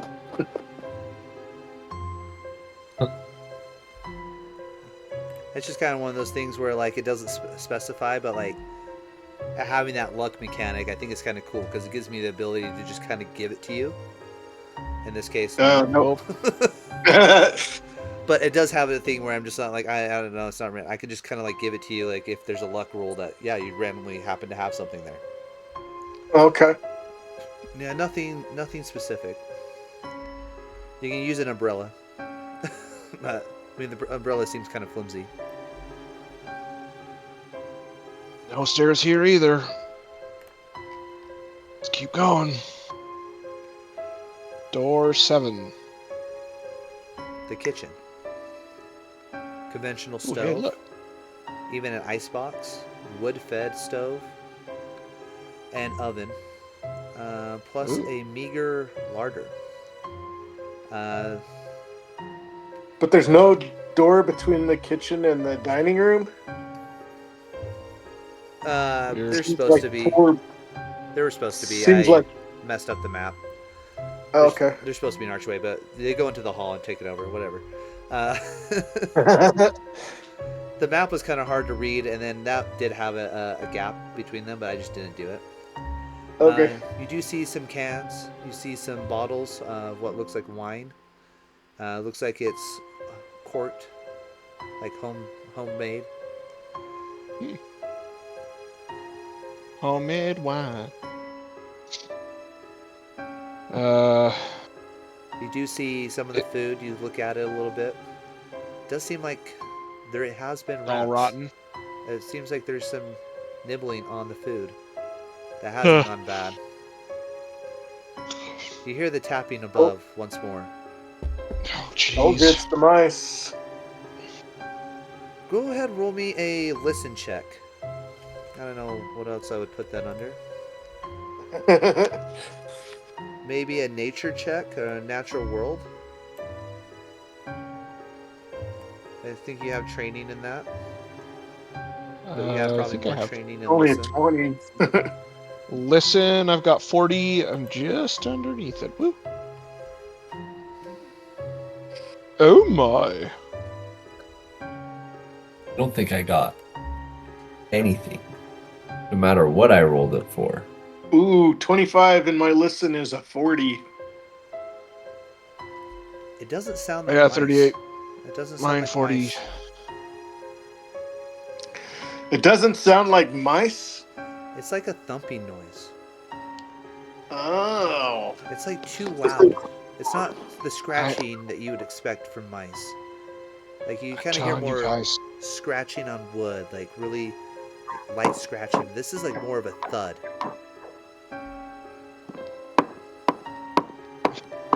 Telling you guys. There's someone else here. All right.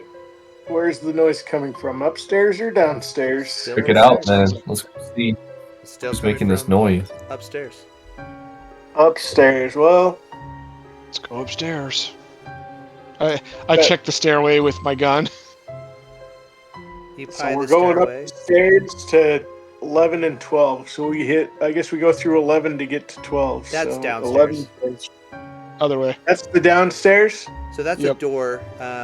You see the stairs on your left that go up, and then there's a door on your right that's right across from those stairs.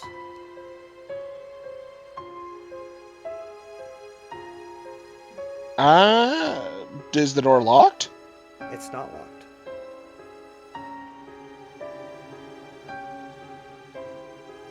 Should we go upstairs or do we want to check this room first? I feel like we should check the upstairs first. Yeah, I'm kind of uncomfortable with the fact that I don't know who's up there. Let's go check it. You walk upstairs. So we walk up the stairs to the long hallway, huh? Another long hallway. 3 windows This is on the creepy. right kind of give a little bit of the moonlight starting to shine through as the sun is set at this point. You got a door immediately to your left over the banister on a smaller room, and you got 3 more doors on your left as you go down the hall to the end, suggesting 3 more rooms. So 4 rooms up here. Well, logic dictates we hit number 4 first. Yep, let's do it. Yep. Smells kind of rotten in here. This is a privy. This is the bathroom. This stinks. There's a bathtub. There's a water closet with an overhead tank. There's towels. There's other possessions are still here. Typical to a family of 4. The brackish pool of water has collected in the bathtub, fed by the dripping faucet, which cannot quite be closed off. Drip. Boop. Whatever that. The water's just kind of moldy. Is that? Yeah, it's stale. It's been sitting there for a while. Just kind of brackish is what it was saying. constant drip, Brackish. but the drip was quiet. You did not hear the drip until you were in the room, and it does not sound like the thud you were hearing earlier. Hmm. I don't think there's anyone in here. This place reeks, though. Goodness. Did I see anything else of interest, or? Not particularly. Okay. Well, nothing. No one in here. I shut the door and walk out, or walk out and shut the door. Okay. Try door number 3. You go to a bedroom. You open it up. This is the sound, if you were going to guess a place, would come from behind this door.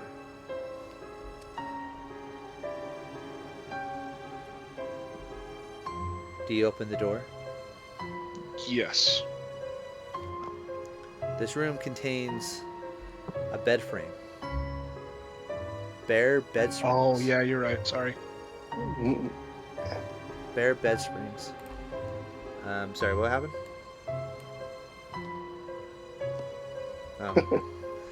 Oh. Bare bed frames. And a dresser. Though unused, this room looks like this looks like an unused spare bedroom, is what it looks like. Unused? You walk into the room.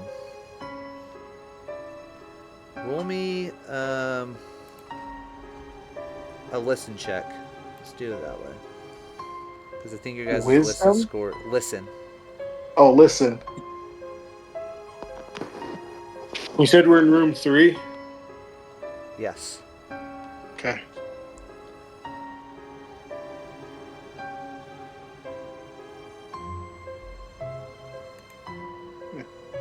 Oh no. Oh, not you. Good heavens.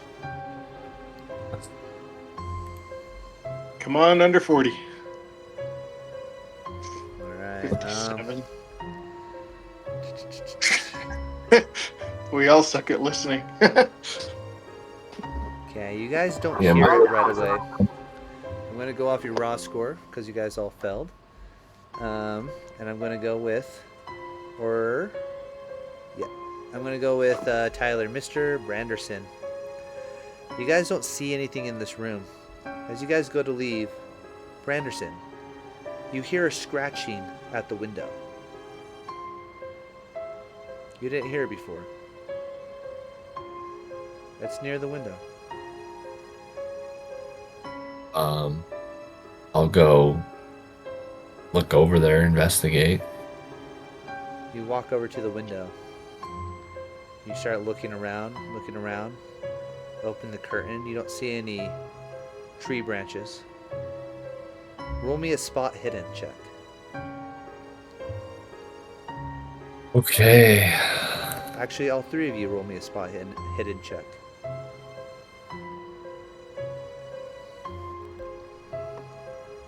Yes. I got decent. Nope. Spot hidden.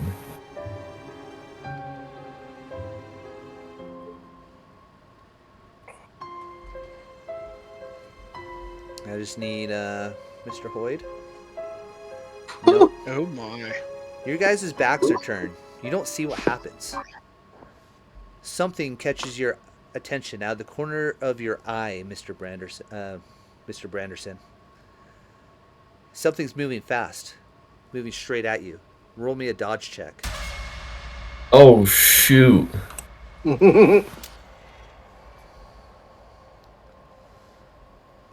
What's your dodge? You got a 40, 40. Not bad on Dex. 49.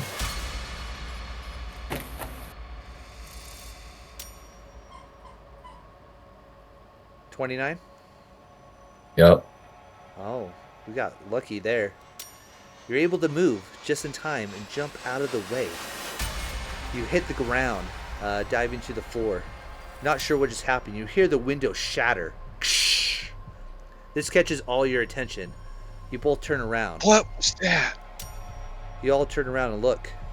The bed is standing up on its side and has been thrown against the wall and shattered the window. Whoa. There's a little illustration from the adventure that I'll throw in there for you guys. My There's me on the word. floor. Except for you jumped out of the way, luckily in time. Well, nice dodging, Mr. Branderson. Are you okay? What happened? I don't know. I heard. Did you guys hear that scratching at the window? I went to go Right. check out the scratching that I heard by the window, and I don't even know what happened. Something flew past me, and I just dove on the ground. You stare at the bed, Right. Mr. Sanderson, Mr. Branderson. I keep trying to make that mistake, Mr. Branderson. You stare at the bed. You look around. Did your friend throw it? Who moved the bed? Wasn't me. They walked outside. You're wondering this question. Roll me a sanity check. Our first sanity check. Oh of the no! Uh-oh. As you come to the realization, they were out in the hall. They could not have thrown it. Oh yes! 14. My sanity is 50. Even with a success, you still take 1 point of sanity damage. Okay. As your sanity is questioned, you don't understand what happened. What could have thrown this bed? What made it move?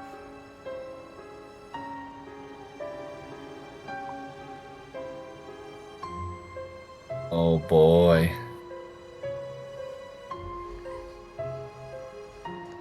Probably the wind. Yep, that's gotta be it. There's no way.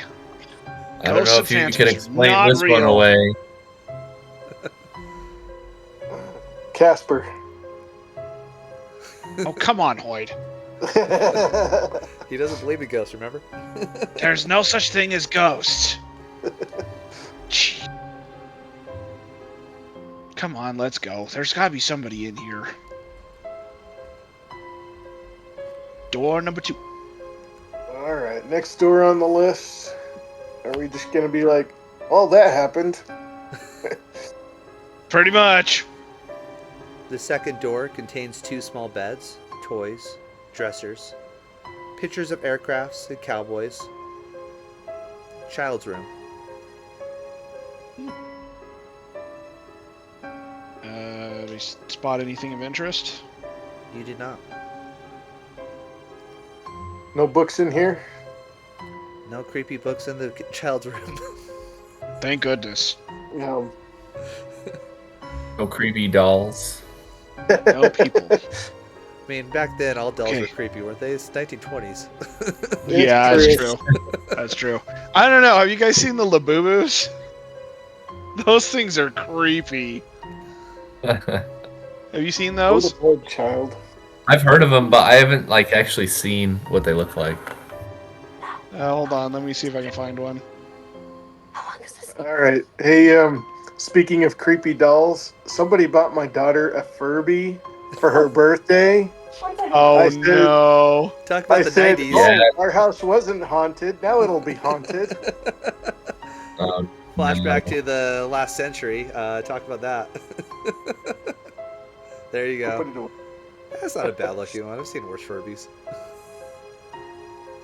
It's hilarious. All right. Nothing of interest. You guys move on to the next room if you want So to. room This- number 1. Yep, this seems like an ordinary bedroom with a double bed, bookshelf, and window view. However, this room, apparently probably the room of Virtorio and the Gabriella, the mother and father, there's candles everywhere. Most of them melted almost all the way down. Rosaries hanging on the earth? wall, More crucifixes everywhere you Or look. How long is forever? forever. How long is forever? It's just forever. It's forever. Forever. That's right. Oh, whoops, wrong button. Nothing of significance in this bedroom as well. You guys don't see anybody upstairs. Candles aren't lit anymore, right? No. They look like they haven't been This is lit on the in a boo boo. Just so you're aware. I feel like Devin's concentrating over there. Is he listening to me? No, he's looking up these creepy dolls. Yes, I am. We're in the I like bedroom. that. There are candles burned down. The candles are still out. Yeah. More crosses. More. Anything else of interest? No, just another creepy cross room. This bed is still sitting right where it should, not up on its end. I don't know. Is it? Wasn't it in a Didn't the, different? Wasn't it against the other wall when you walked in? So, no creepy books in this room either? No creepy books. Alright. Didn't the what's her name? Mrs. Marcario, didn't she say something about that they were standing over her bed or something? Or something was standing over their bed? Something was standing I over think her when she so. slept. Do you want to reenact it? Is that the plan? I know I really don't, but this Yeah, feels awfully someone. creepy. Yeah, you don't believe in ghosts. Go lay in the bed. Heck no. Mr. Not stupid. Branderson, you Go- point at the bed and you swear the bed wasn't in that spot a second ago. What are you talking about? It was in the same. It's in the same spot as it was when we walked in. Does he say it out Did it loud? move? No, no. Is there, Mr. Are- Branderson thinks the bed moved. Just in your mind. Oh, you gotcha. thought the bed moved. Gotcha. Yeah, I'm just are like. there Did, marks did, in the did it dust move? that it's been moved? No, The bed? dust has not been disturbed around that bed. What are you talking about, Probably- Branderson? The bed been in the same spot since we walked in here, Yeah. or has it moved? It I hasn't swear, moved. I have like this weird feeling like it moved, and I can't explain it. No, it's been in the same spot. It hasn't moved. Beds just don't like Ah. you, do they? Get Daisy outside and go potty. It must have Maybe been the one of something them's in those calling your beans, name. And man. when you bring her back in, put her in her cage. That hot dog vendor, man. Something about those Yeah, beans. he must have given them something in the beans, man. You go to leave, and Branderson, you see something move over your corner of your shoulder, behind your back, in the bedroom. I'll just stop and like double take and just do another, I guess, check of the room, see if I Everything- notice anything. Nothing in the room except for the bed. You swear that the bed moved again. See, look! Did you guys see that? See Nope. what? Dust has not been The disturbed. bed bed's moved not again. moving. The bed's not moving. Your mind's playing tricks on you. You must need to be going to bed, Branderson. Come on. I swear, like I don't know how to explain it, but the bed it's moving somehow. Maybe not like the other one, but just I don't think it's so. being weird. There's something weird going on in this room.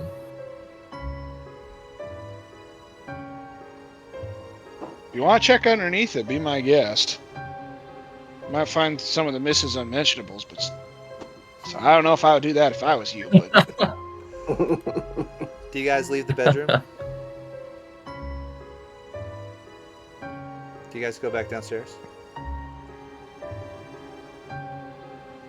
I'm curious what was making that thumping noise. There's no one up here. There's no rats. How do you get by me? understand. Uh, There's gotta be something in the walls, maybe. Something a little bigger. Raccoon, perhaps. Probably. Are you guys heading back downstairs? Yeah. Yes. Roll a spot hidden check. Oh dear. dear. All of us? Sure.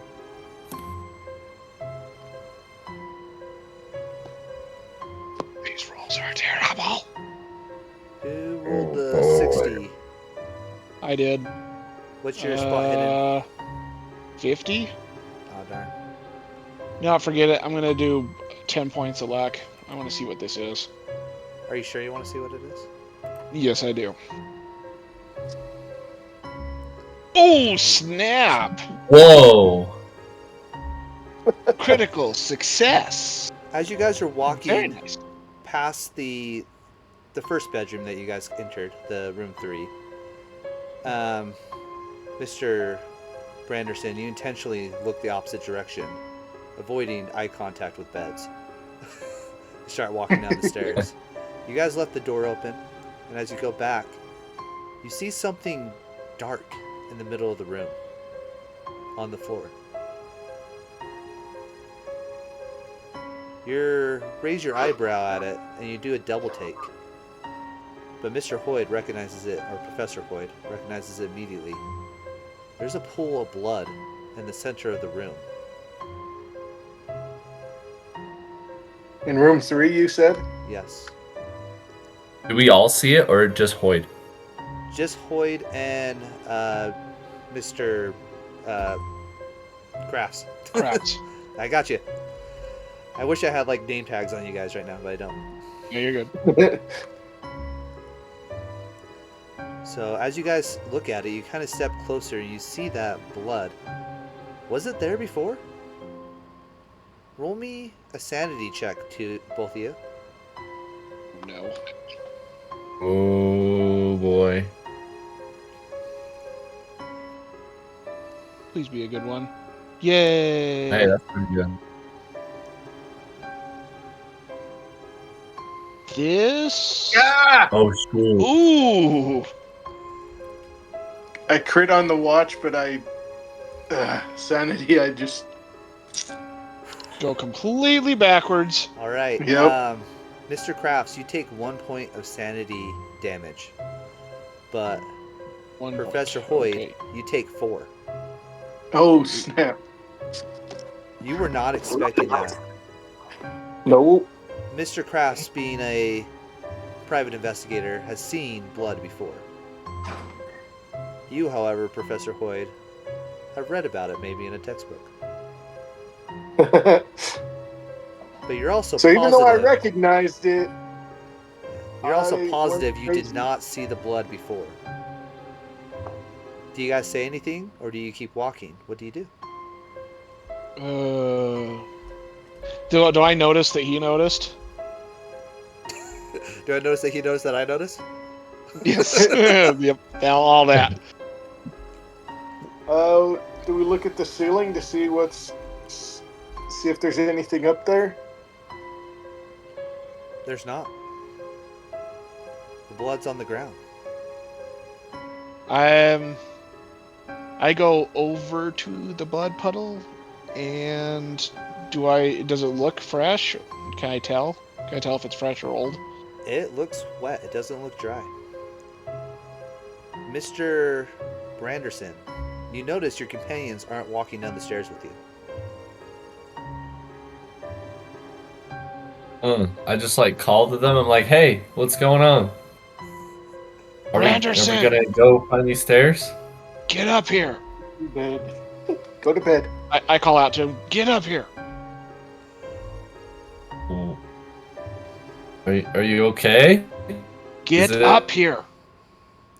I don't know if he wants to go near that bed right now. Get up here! I just like kind of creep by the door frame, like looking the opposite way, but just like yelling in and being like, "What? What do you The need?" bed's against the wall, you ninny. Get in here. I know. I saw it. I don't want to see it again. Was this here before? Bed? No, this. I pointed at the ground. This. The blood. Is Do this you look? yours? Did you get hurt? Do you look? Blood? Yes.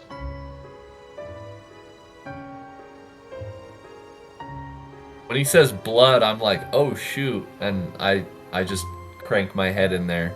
Roll me a sanity check. Ooh. I just feel like if he's saying blood, I'm looking, man. Okay. Hey, not too bad. 26. I'm not going to give you any additional since you already took some sanity damage from this room. That's a pass, so you're fine. But yeah, you did not see that blood before. You walked probably right through that spot.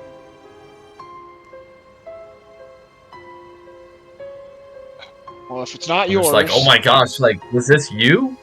No. Like, are you guys hurt? Well, I thought you were hurt. I'm fine. He's fine. I thought maybe you got hurt in that bed escapade. I Maybe checked you got myself. cut on some glass or something. I'm just gonna see if I have any cuts or wounds on myself, I guess. Like, do a You do not. inspection of... Okay. Yeah, I'm good. I'm clean. It's not mine. Huh. So what? Did someone get hurt in here? This is still fresh. Whoever it is has got to still be here.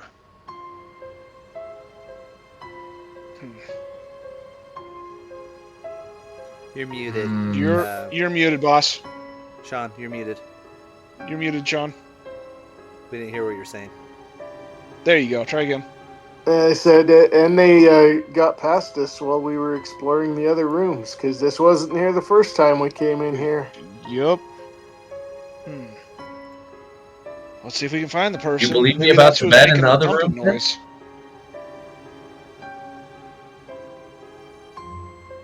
What's that? You believe me about the bed in the other room now? Oh, it's just a blood puddle. Just a blood puddle? From It's who, just though? I don't know. We gotta find the person. Let's Doesn't go get make him. any sense. They've got to be hurt pretty All bad right. if they're bleeding enough to leave a puddle. Yeah. Yeah. We got better find them. Well, make sure they're okay. I mean, I'll have you take the lead. This is kind of your wheelhouse, man. Let's go find him. Right. Roll me a track. Track? Yeah. Oh, my track is not good. I don't think anyone's is. Track 10%. Yeah, me You too. got a minimum though. Nope. Okay, yeah. You don't see any obvious blood trail. You don't see footsteps beyond your own footsteps, but you guys have kicked up the dust pretty good walking through this area. I got nothing. I don't know which way this person would have gone. Did you want us all to roll a track? No, just one person's good enough. You don't see anything.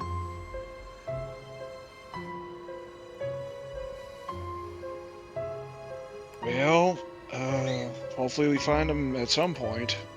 Hopefully they're calling out for help, maybe.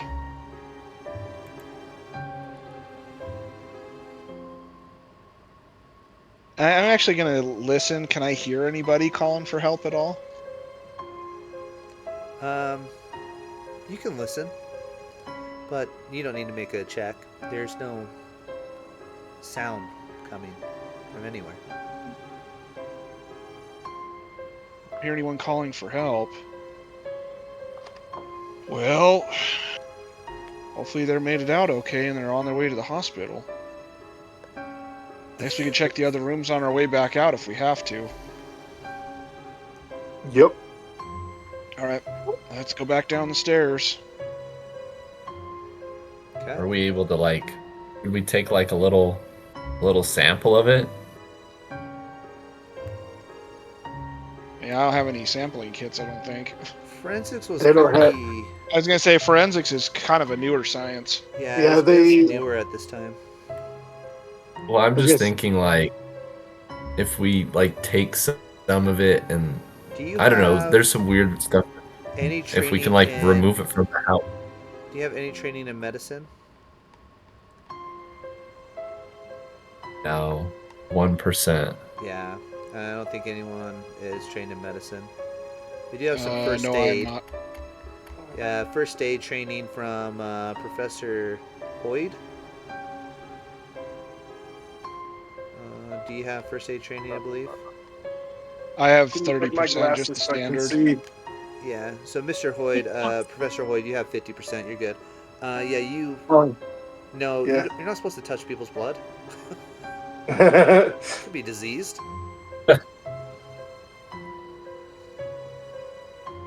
Okay, Yeah, yeah. I guess Let's just keep going. Okay. You guys just go downstairs? Yeah, back down the stairs. You find yourself back down the stairs. You see out that one door you haven't tried yet. Let's try this one. Which door didn't we try? It's the last The one door. at the end of the hallway. It's the one that Last one. is going to lead you downstairs. You open it, Oh. Let's see and if this Mr. Corbitt's body's down here. stale smell kind of hits your nostrils. Just stale. Ugh. Nothing specific, but it's pitch black down there. There's no light. The Feels like stairs. no one's been down here forever.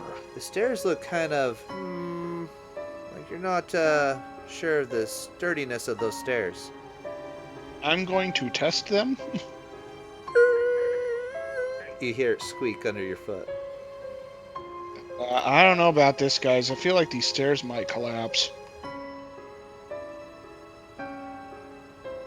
Collapsing stairs again, just like we did at the church, huh? Yeah. That was the collapsing floor. I'm gonna very just like, gingerly test. I'll I'm gonna go test down. each The step stairs are on good. the way down. Whoever wants to go first. I'll go. Yeah, are you good letting the Branderson go first? No, I'm gonna go first. I'm gonna test each step on my way down. Roll me a dex or a climb check. Your choice. Let's see here. Dex. I do not have climb, so we'll go with Dex. Okay. Let's see. Roll D100. Please be a good one. 64, it says. And what's your Mine dex? is 70. Okay. You kind of feel like they're giving way and they're sinking really low as you're walking down, but you're able to make it to the bottom of the stairs. Well, they're a little wobbly, but they seem okay. I think you guys should be alright. You pull out your flashlight and look around as you reach the bottom of the stairs. The door... Oh, sorry. I forgot to also mention this. The door to the basement has 3 locks on it as well. Okay. Okay. But you are able to open it. They are unlocked. Below is the main storage room. The stairs are in poor repair. And there you see a light bulb kind of hanging with a chain in the center of the room. Okay. I go over to the light bulb and pull it. Nothing happens. Of course not. Haven't Alright. paid their electric bill. Who wants to go down next? I will. Okay, roll me a dex or a climb. All right, we'll do Dex. It's higher.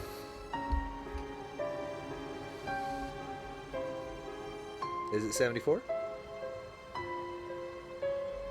My Dex is 80, luckily, so Ooh. still a pass, barely. You get down. Barely. Yet again, you feel them sinking under your foot. Sagging. Ooh. Professor Hoid, are you joining them downstairs? May as well. Okay, which one are we doing? Dex or climb? You can look at your sheet for My dex is 60, so my climb is 20. you. Yeah, let's do Dex. You definitely have the lowest Dex out of this party. Oh my. It wouldn't matter. You just walk down the stairs gingerly. You're just like under each foot. You just kind of walk down the stairs. You don't even care, nonchalant. Everyone just like. Tell you what, I apparently roll extremes. It's either in the 90s or in under 10. All right. So you guys are in the basement. You're looking around. Let's have everyone roll me a spot hidden check in the basement.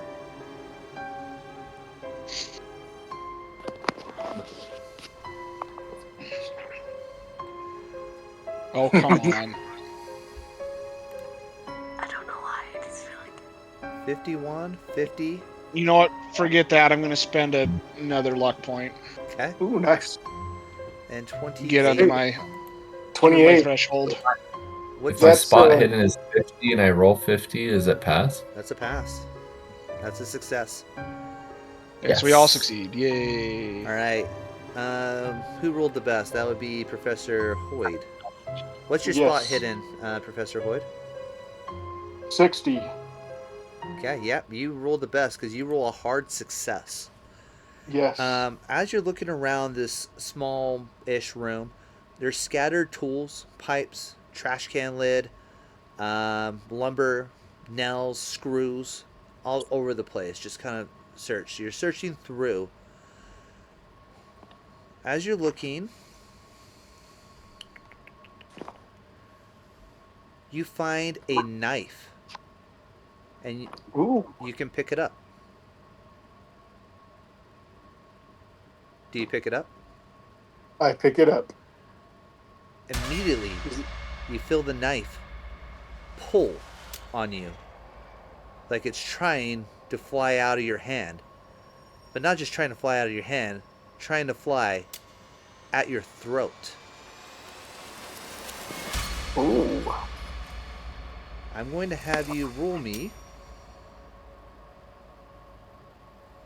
strength check. Strength. Well, I'm kind of a weakling. I only have 40. It's like tearing at you. You're like trying to. You know that that part in Liar Liar? Have you guys watched that with Jim Carrey, where like the pen's attacking him? He's like holding it back, like the knife. You're like, oh, and like everyone sees. You guys see this. With one hand, he's trying to stab himself. With the other hand, he's trying to grab his arm back. You guys watch this as this is happening and playing out in front of you. Oh, my word. What's your strength roll? Jeez. I rolled a 49, but my strength is 40. That is a failure. Yep. All right, welcome back from our little long rest that we had to take. I noticed more than one yawn last night. Now Devin's playing with his background. I noticed more than one Yes, ma'am. yawn last night, and so we kind of decided to take a long rest for ourselves since we were playing into near midnight, and that was late for most of us. So yes. So Okay. last night, I'm going to go back through the script for you guys. All right, so you guys have been exploring the Corbitt House. You go downstairs. You guys are able to climb downstairs. You see the room at the bottom of the stairs. As you guys look around, so in this smallish room, there's scattered tools, pipes, a trash can lid, lumber, nails, screws, and so forth. As you guys are looking around, Professor Hoid spotted a knife on the ground. He picked it up, maybe for self-defense. Immediately, the knife tried to like free itself and fly at Professor Hoid's throat. He tried to fight it off, and he was able to deflect it just enough that it stabbed him in the shoulder as he failed his strength check. And the knife was able to stab him for 5 damage. So go ahead and deduct 5 damage from your health. But before we get into this, there is another cool rule for the luck that I was reading in the Keeper's Guide. You guys get to gain more luck. Or try to, at least, gain more luck back. So what you guys used a lot of luck points yesterday. You deducted a lot of luck points. How many What's your guys' luck score at right now? I'm at 22 You used a lot left. of luck. I have, yeah. I'm at 52. I used 3. 30. Okay, I'm gonna have I used each of 20 of you. them for a saving throw, I think. I'm gonna have each of you roll a d100. This is gonna be the opposite, where you want to roll high, so you want to meet or get above your score. So go ahead, everyone, roll Oh, me a d100 versus your luck score.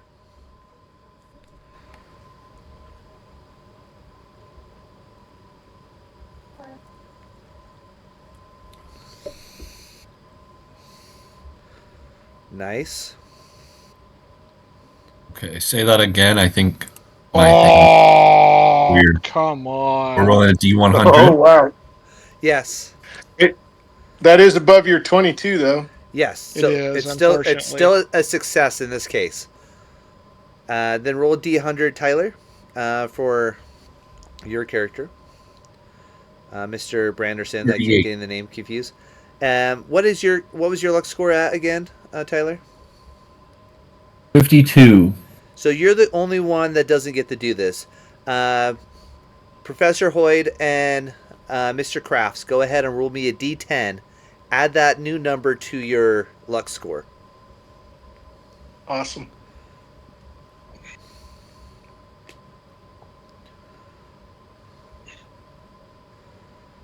Six. Okay.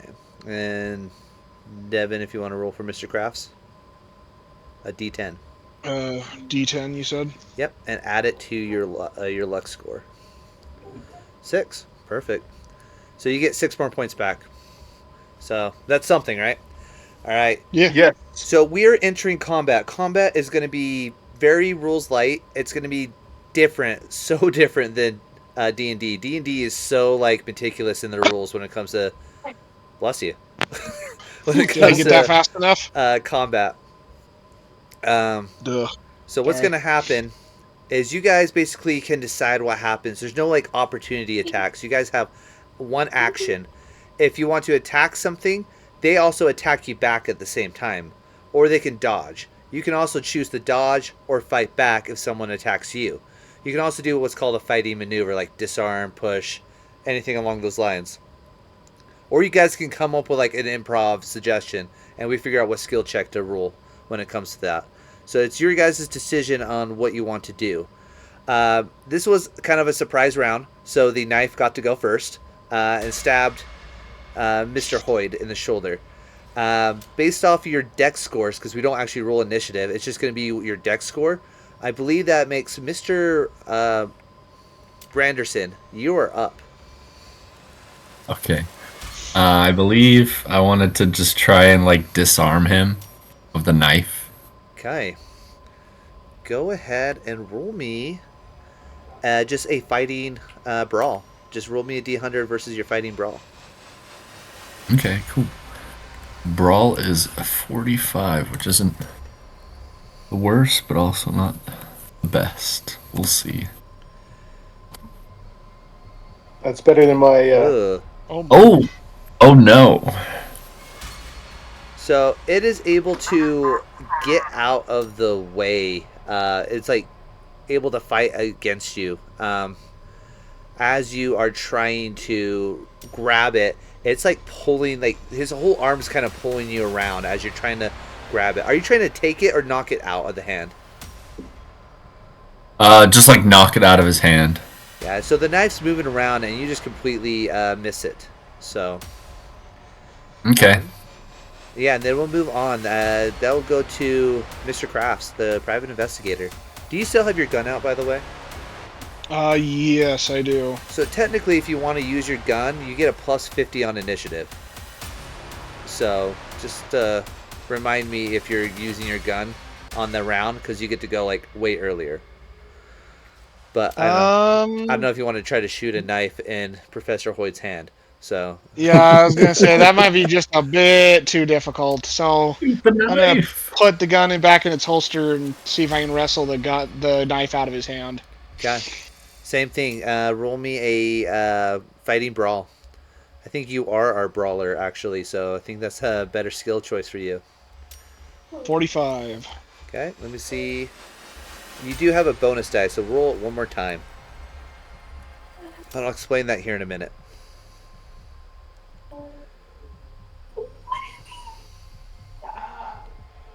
I must have 26 that time. So yeah, it'd be actually 25 because we just used the second 10. We don't use the second single digit. Oh, gotcha. Okay. Or whichever of those, the 10s. We just swapped the 10 out. Gotcha. So yeah, you have, that's a hard success for you, right? You have a 75 at fighting? I have a, let's see, fighting. I've got a 70. Yeah, so it's a 35. Okay, Low so 35. you totally... I read this on a wiki. You totally succeed in your check. So how do you take this out? I grab his wrist and using what I know about fighting, I'm able to wrestle this knife out of his hand. So the knife you send to the ground. Yeah. Okay. All right. I'm just disarming him. So you disarm him, Like- and you realize Mhm. Professor Hoid is not fighting you so much as he was trying to stop the knife from coming at him. You both look towards the ground. All three of you look towards the ground. The knife starts spinning around on the ground, and then it rises up in the air, all on its own, as if some invisible hand is holding this blade. I need you all to roll me a sanity check. Oh dear. Shoot.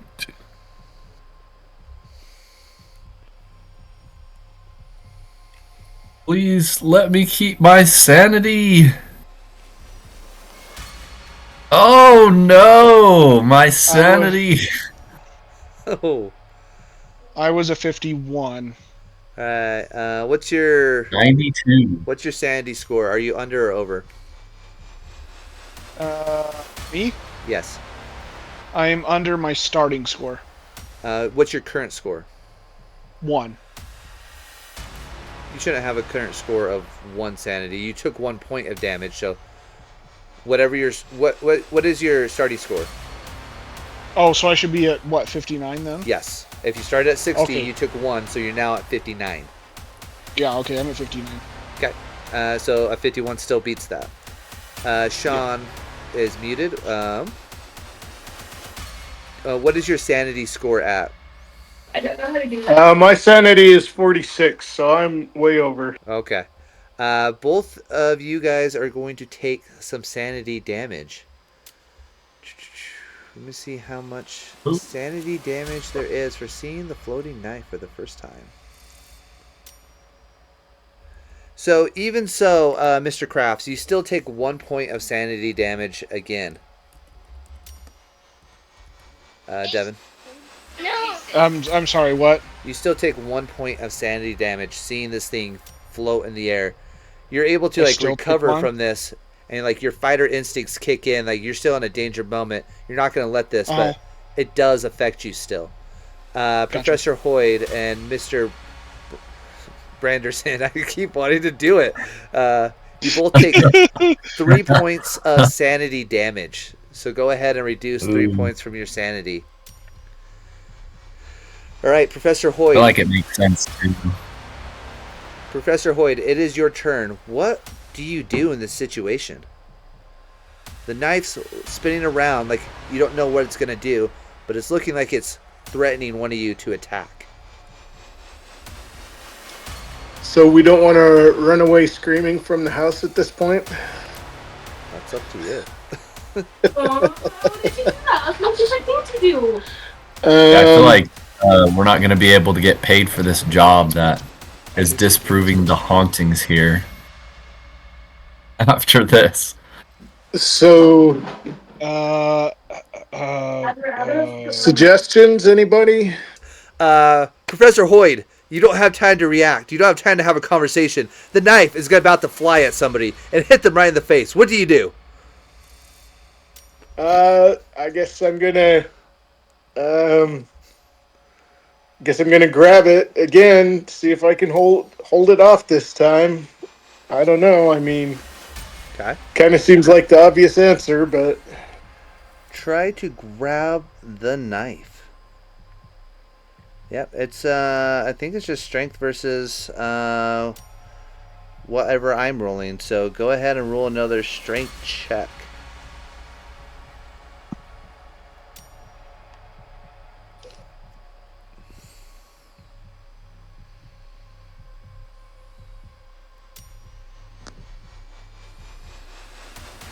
Or you can make a brawl check. I'll let you do either one.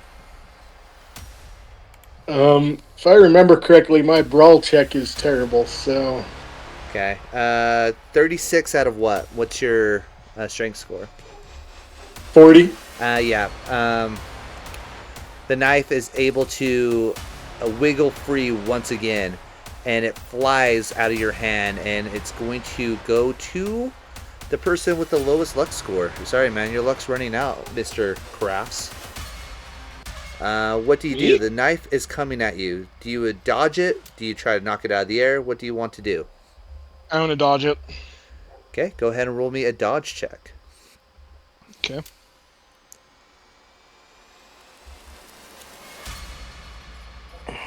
Actually, I think it says here that you're supposed to dodge it. Invalid dice. Oh, you silly hunk of junk.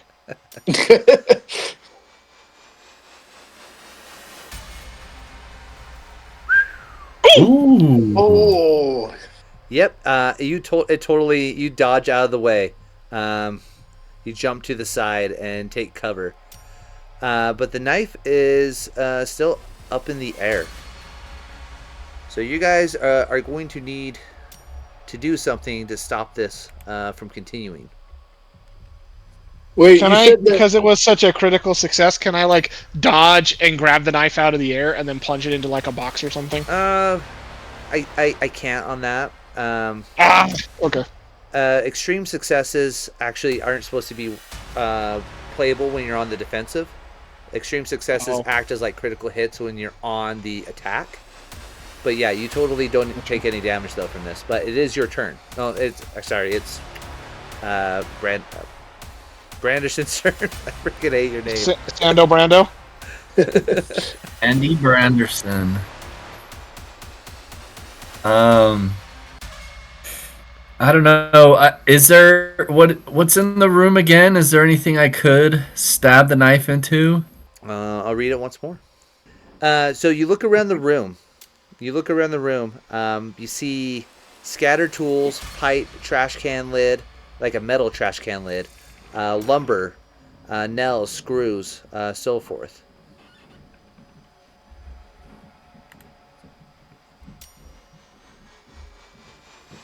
Okay, I will. Is it possible for me to pick up that metal trash can lid and use it as a weapon? Yes. What are you doing with it? Just trying to like swat the knife out of the air. Okay. It's like picking it up, like yeah, like trying to just bash it to the ground. You can try to. Yeah, go ahead. Roll me a D100 to fighting roll. This will just be a regular brawl.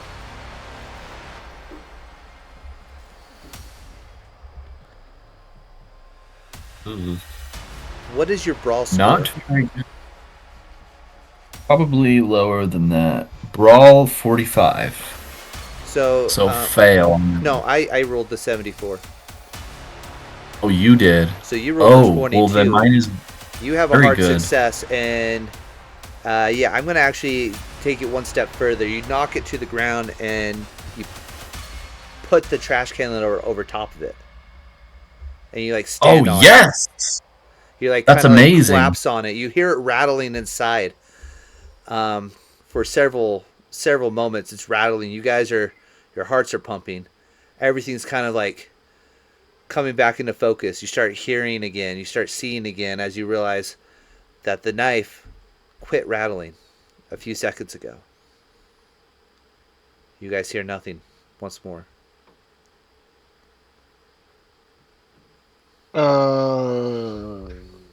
What do we do now, boys? There's something. Gonna grab a hammer and break it. I don't know that that's going to help. I would say just keep it pinned underneath the lid. Find something heavy to throw on top of it. Yeah.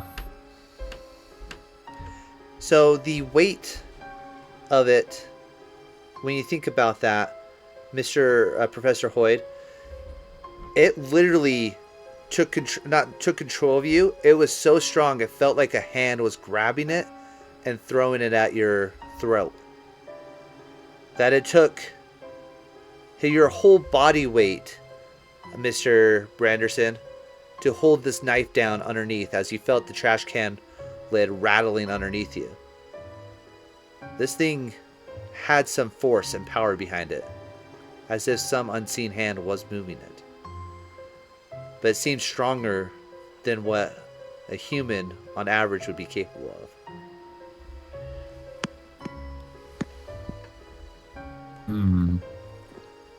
We have enough stuff in here to weigh that down?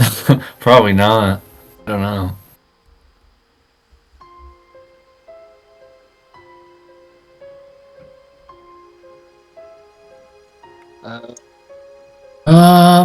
I guess I could just stand here if we want to just check out what's in this room, maybe, and then when we're ready to go, we can just book it.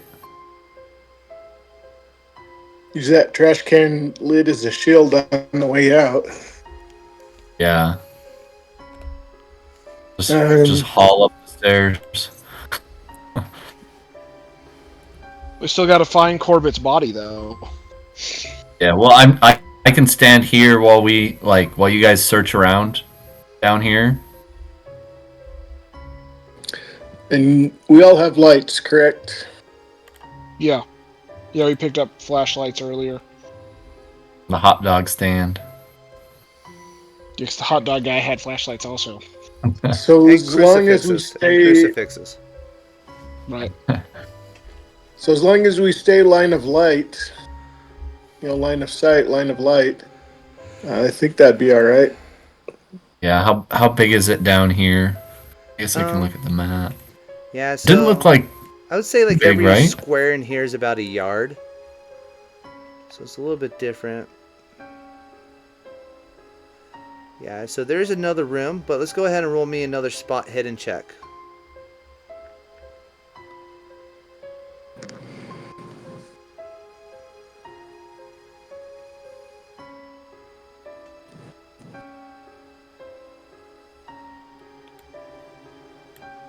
Caramba.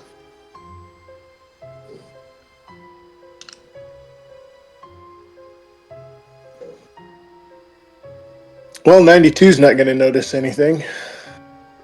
Woo! 14 will, though. You guys look around. Professor Hoid, you go up to the other room. You open the door, and it's just an empty, storage bin.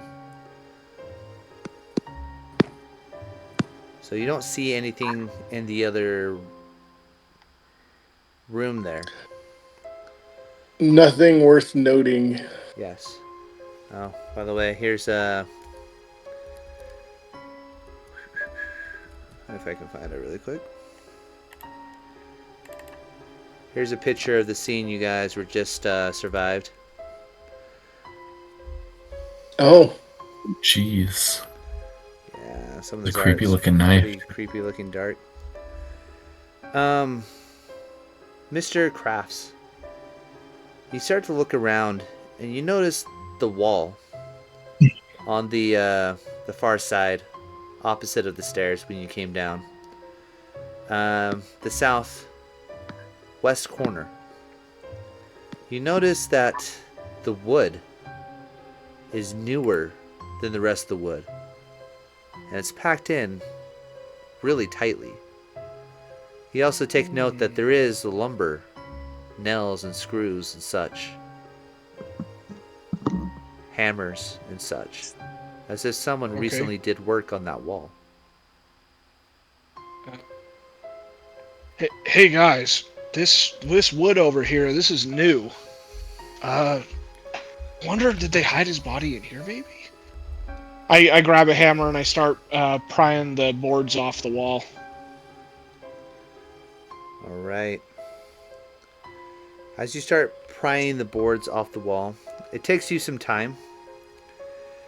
You get a board off, you get a second board off, and you start to look, and you do see what looks like a crawl hole, like a place where you can crawl through.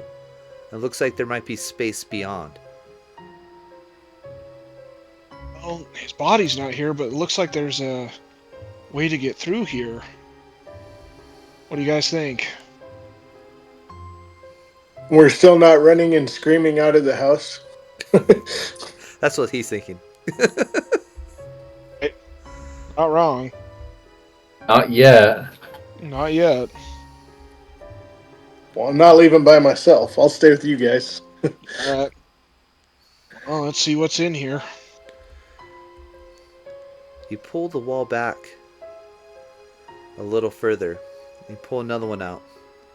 Then you hear the scratching. And all of a sudden, a swarm of rats comes flying out, coming straight towards you. Oh, jeez. Oh boy. All right, a little bit back in initiative. Let me see where the rats fall into this. What's your dex there, Mr. Crafts? 70. Okay. So, Mr. Branderson, what do you do? As these rats are coming out and crawling out on top of... You see them like crawling on Mr. Crafts. How far away am I from all the rats and everything? You would have to step off the trash can lid to get close enough to do anything. I was gonna say, are you still on the trash can lid with the knife underneath it? Probably a couple yards out. Just can't quite reach him.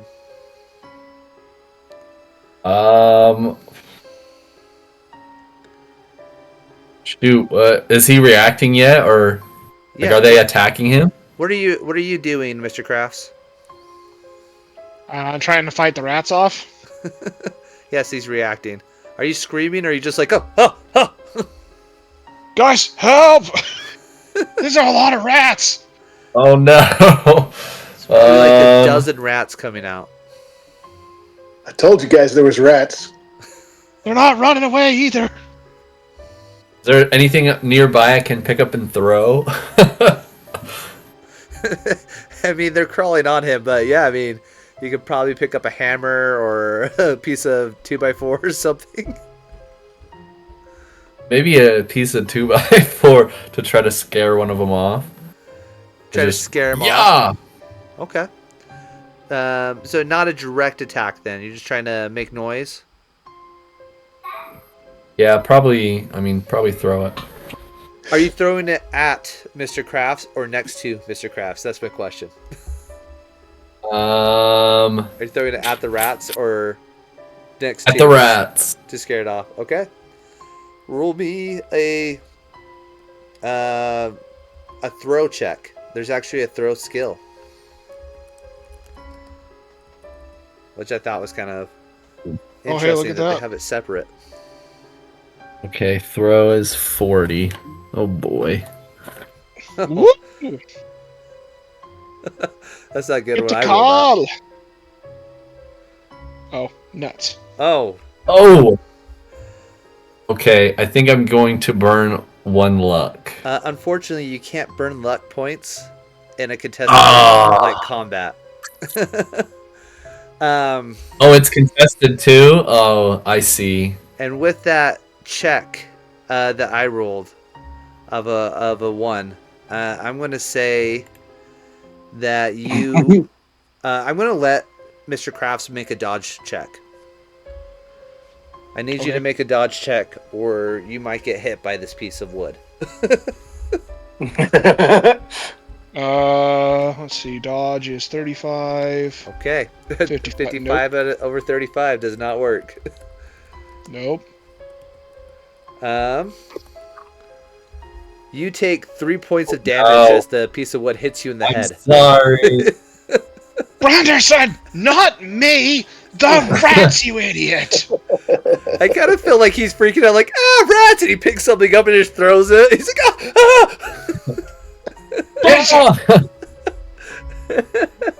Like, that's like a normal reaction as someone freaking out when they see a rat, though. You know, they just grab something, whatever Right. they have, and throw it at the rat and then run away. Yep. Yeah. Like the scene from Home Alone. Unfortunately, you get knocked in the head and you see stars. But it is your turn now, Mr. Crafts. I try to get away from the rats and get them off me. Are they all over me at this point? Is that kind of where we're at? Yeah, they're trying to scratch and claw you. Do you just try to push them off you and then run? Yeah. Okay, make me a fighting check. Let's do fighting as you're just pushing them off of you.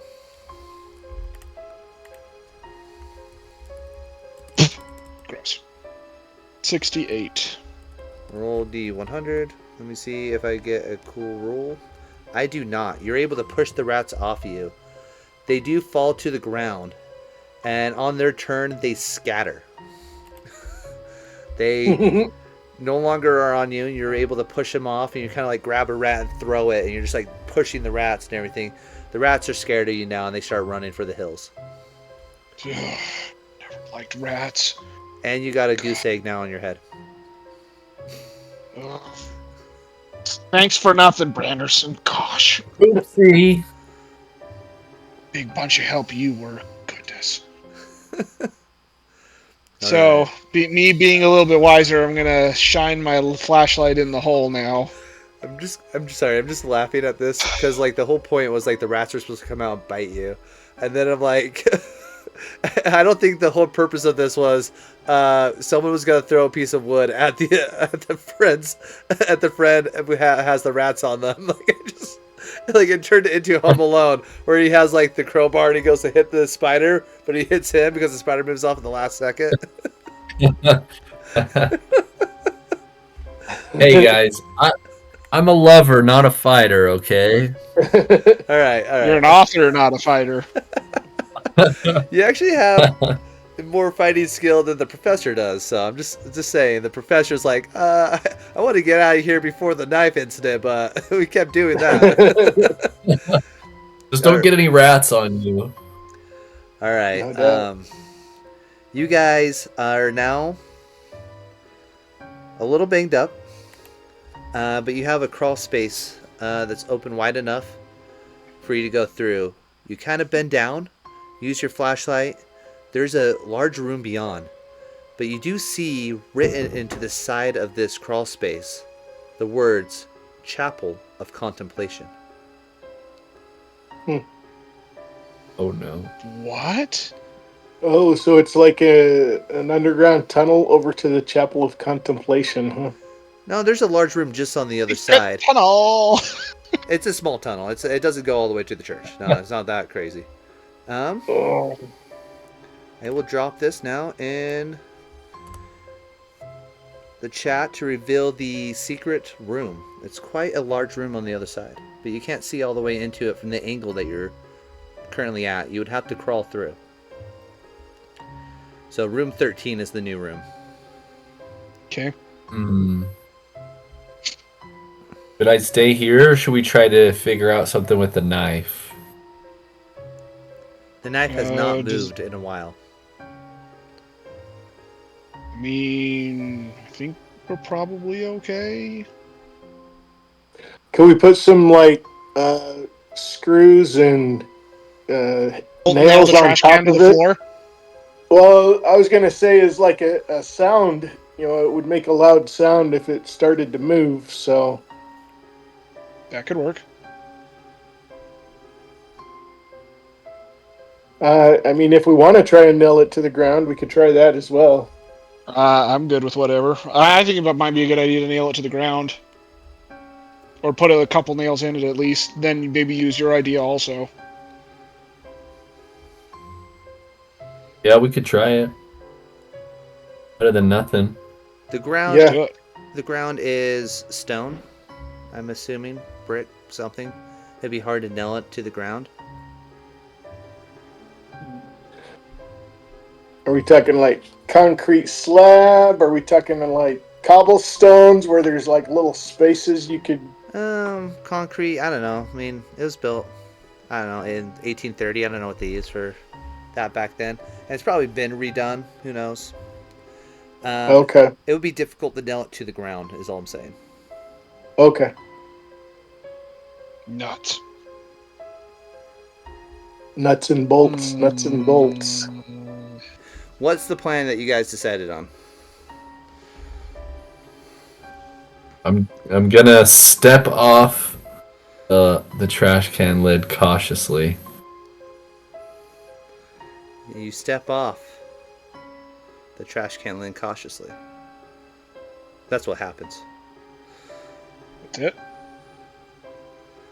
Hey, do I hear anything or see anything? You do not. You hear the rats.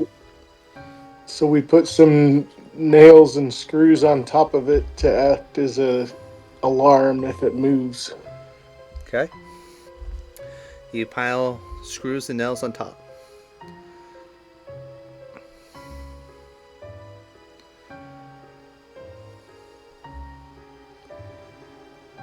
There's still any hammers laying about? Yeah. There's. I'm just gonna grab one before we go into the other room. I think I would treat a As a hammer similar to how I would treat your knife. I think you have a Okay. pocket knife specifically. Yeah. That's fine. It just feels cooler to use a hammer. Professor Hoid, you don't have a weapon. I will pick up a piece of 2x4 to use as a bat. Okay. We'll treat that as a club. It will do a d4 of damage, but still fall under the same brawling rule. Same with the hammer. Okay. Okay. Okay. What do you guys do? Yes. Let's well, go over there. Who wants to go first? I'll go. Then I'll I go was gonna say second. somebody with some fighting skill because I don't have any. Yeah. All right, Professor Hoid, you come in last, and you stop short as your two friends enter. It's a crawl space, just barely too short to fully stand up in, but you can stand a little bit on your end. You look around the room and you quickly notice the one thing in the room.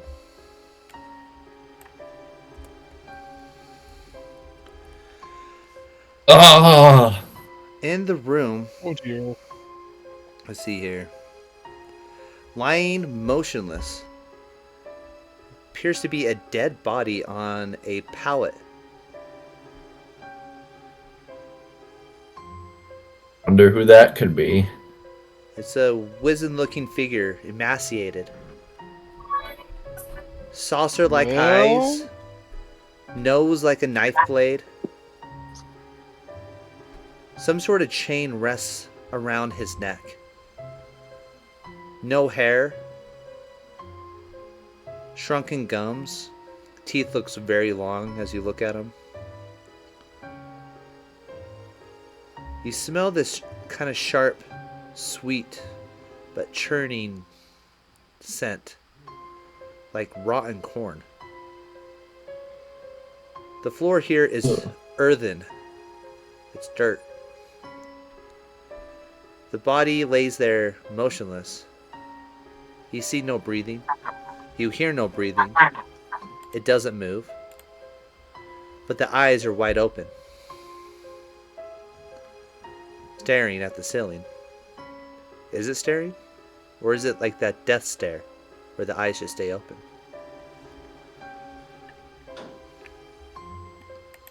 I don't like this, guys. Nor do I. Oh boy.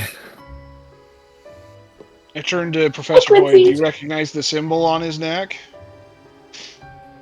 Ooh, good question. Hecky.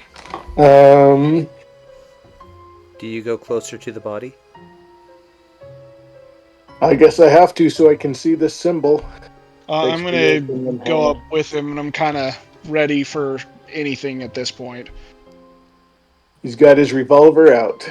Yeah, my revolver is out and pointed at this corpse. I was Like thinking that. I'm gonna blow this guy's brains out if he I so got much my as hammer moves. ready to just boom. It doesn't specify. I'm just gonna go back to that symbol that you guys saw earlier, Okay.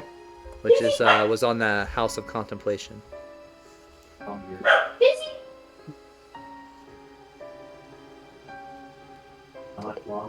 Wonder if this is Corbitt, but he should be way more decomposed at this point.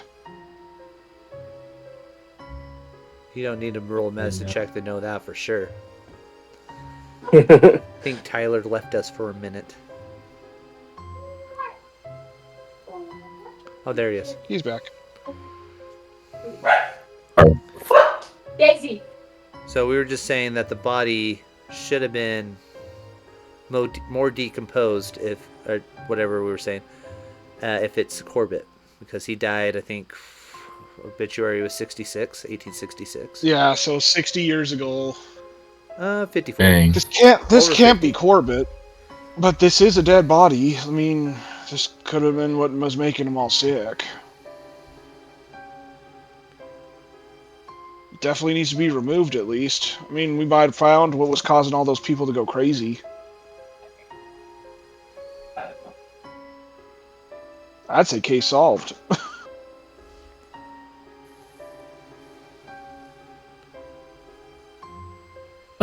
Yeah. I mean, I don't think there's much else for us to do.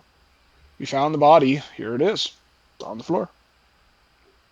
My back. Probably go tell Mr. Nod about this, and so he can get the body removed.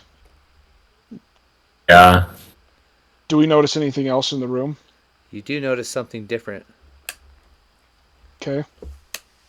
as the body. The eyes stare at you as you're shining the flashlight on it.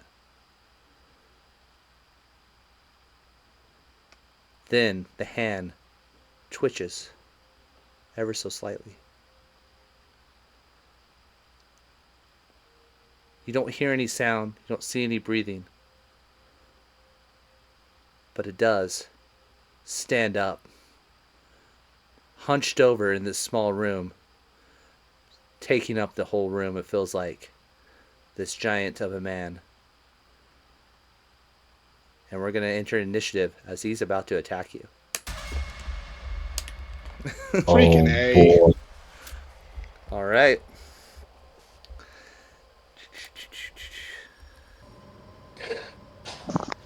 You said initiative is Dex score, correct? Yes. So, Okay. with that being said, Go hit. he looks around and he takes you in, and he sees Mr. Kraft's gun. He stares at you, Mr. Kraft, and you stare back and make eye contact. You lock eyes with him, and you feel frozen in place. It's only for a moment, but you feel your mind, your entire spirit, your soul being attacked. I need you to roll me a power check. PWR for power. It's not POW? Is it POW? Ooh, nice. Ooh. Ooh. What is your Ho, ho, ho. what's your power at? 60. So that would be a extreme success, and I have an extreme success as well, with a 16. I don't know what happens on a tie when it comes to casting a spell.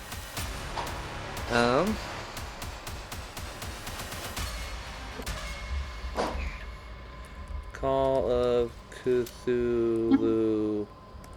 What if you tie on a spell check?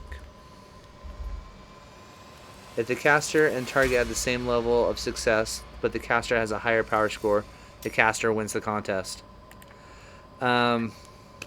So he has a higher power score, and he has a higher. You guys both have an extreme success. That means he does, in fact, daze you.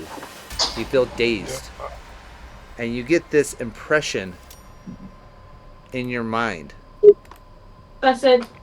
And that impression that you feel that you must follow tells you to shoot your friends and protect this person. No. Oh no. It I is won't do it. Mr. Branderson's turn. His body stands up in front of you. Boom, boom, boom, boom. It's hammer time. It's hammer time. Go ahead and roll me an attack roll, and he will try to roll to attack you back and defend himself. 34 over what? What is it? How do you? 34. What you get? 34 under what? My brawl skill is 45. So you have a regular success. Stick. I got pushed up. I got. That's not the right. Mikey does not have 35. I got a 91. You succeed. Go ahead and roll D4 damage. Do you have a damage bonus? It should be in the bottom right-hand corner of your first sheet, your first character sheet. How? No. For my, should I use the same stat as pocket knife, or just the brawl stat? It's gonna be basically your pocket knife, but it says plus DB. Oh, damage bonus is 0. Okay, so just a straight D4 on him.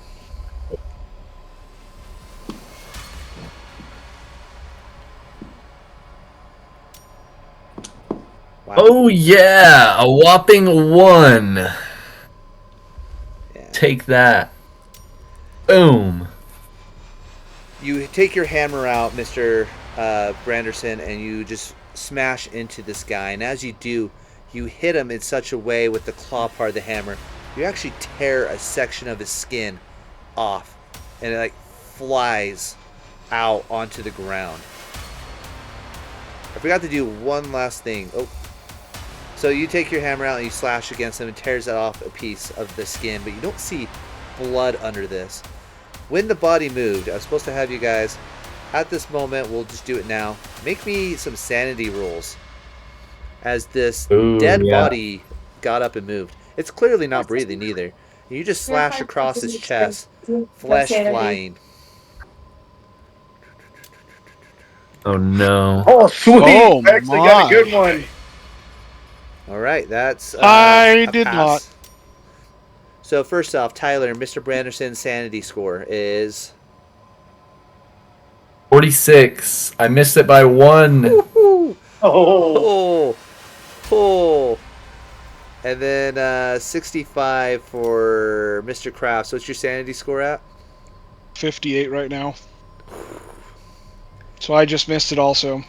Okay, let me see how much sanity damage you guys take as you. I can handle everything we've come across so far, but a dead body getting up and walking around was a bit too much for me. It was a bit too much. I was When do the we opposite. start suffering effects Everything of else was sanity? driving me crazy. I'm like, dead body walking around? What else is new? Alright, sanity rules. So, Sean, Professor Hoid still takes 1 point of sanity damage. Of course. Roll 1d8. Let's see what happens. 7 points of sanity damage for both Devin and for Mr. Crafts and Mr. Branderson. This is where sanity starts to take place. When you take 5 points or more of sanity damage, your character goes temporarily insane. Oh. Oh, goody. Okay, Mr. Branderson, I want you to roll me a d10.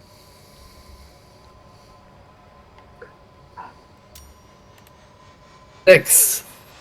6. As you take a chunk out of him and you see the flesh fly across, you stare at the hammer, you stare at what you did, and you just kind of get like really pale faced, and the world starts spinning. You don't know what happened, and you faint Oh no. Oh! right in the middle of combat. Mr. The- Crafts, you're the being overridden. Temporary insanity. You're temporary insane. Okay. Mr. Crafts, you're being overridden. You are going Okay. to pull your gun and shoot at Professor Hoid. Oh, goody. Oh no. Hoid, he turns and points his gun at you. You're like, what's going on? So yeah, what do you do? Am I close enough to take it from him? You can try to do a combat maneuver to disarm him. But if you move closer, he's definitely going to shoot you. You can also dive for cover and try to make it harder for him to hit you.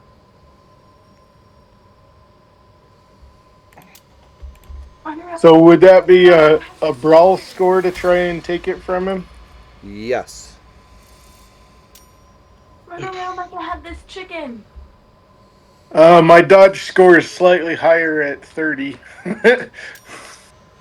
Okay, go I'll ahead try- and roll a dodge score first. Nope. Nope. Okay, go ahead, Mr. Crafts. You're going to shoot Hoid. And miss. You Yay. totally miss. What's your firearm score at? I think it's 35. Hold on, let me see. I'm wrong. 40.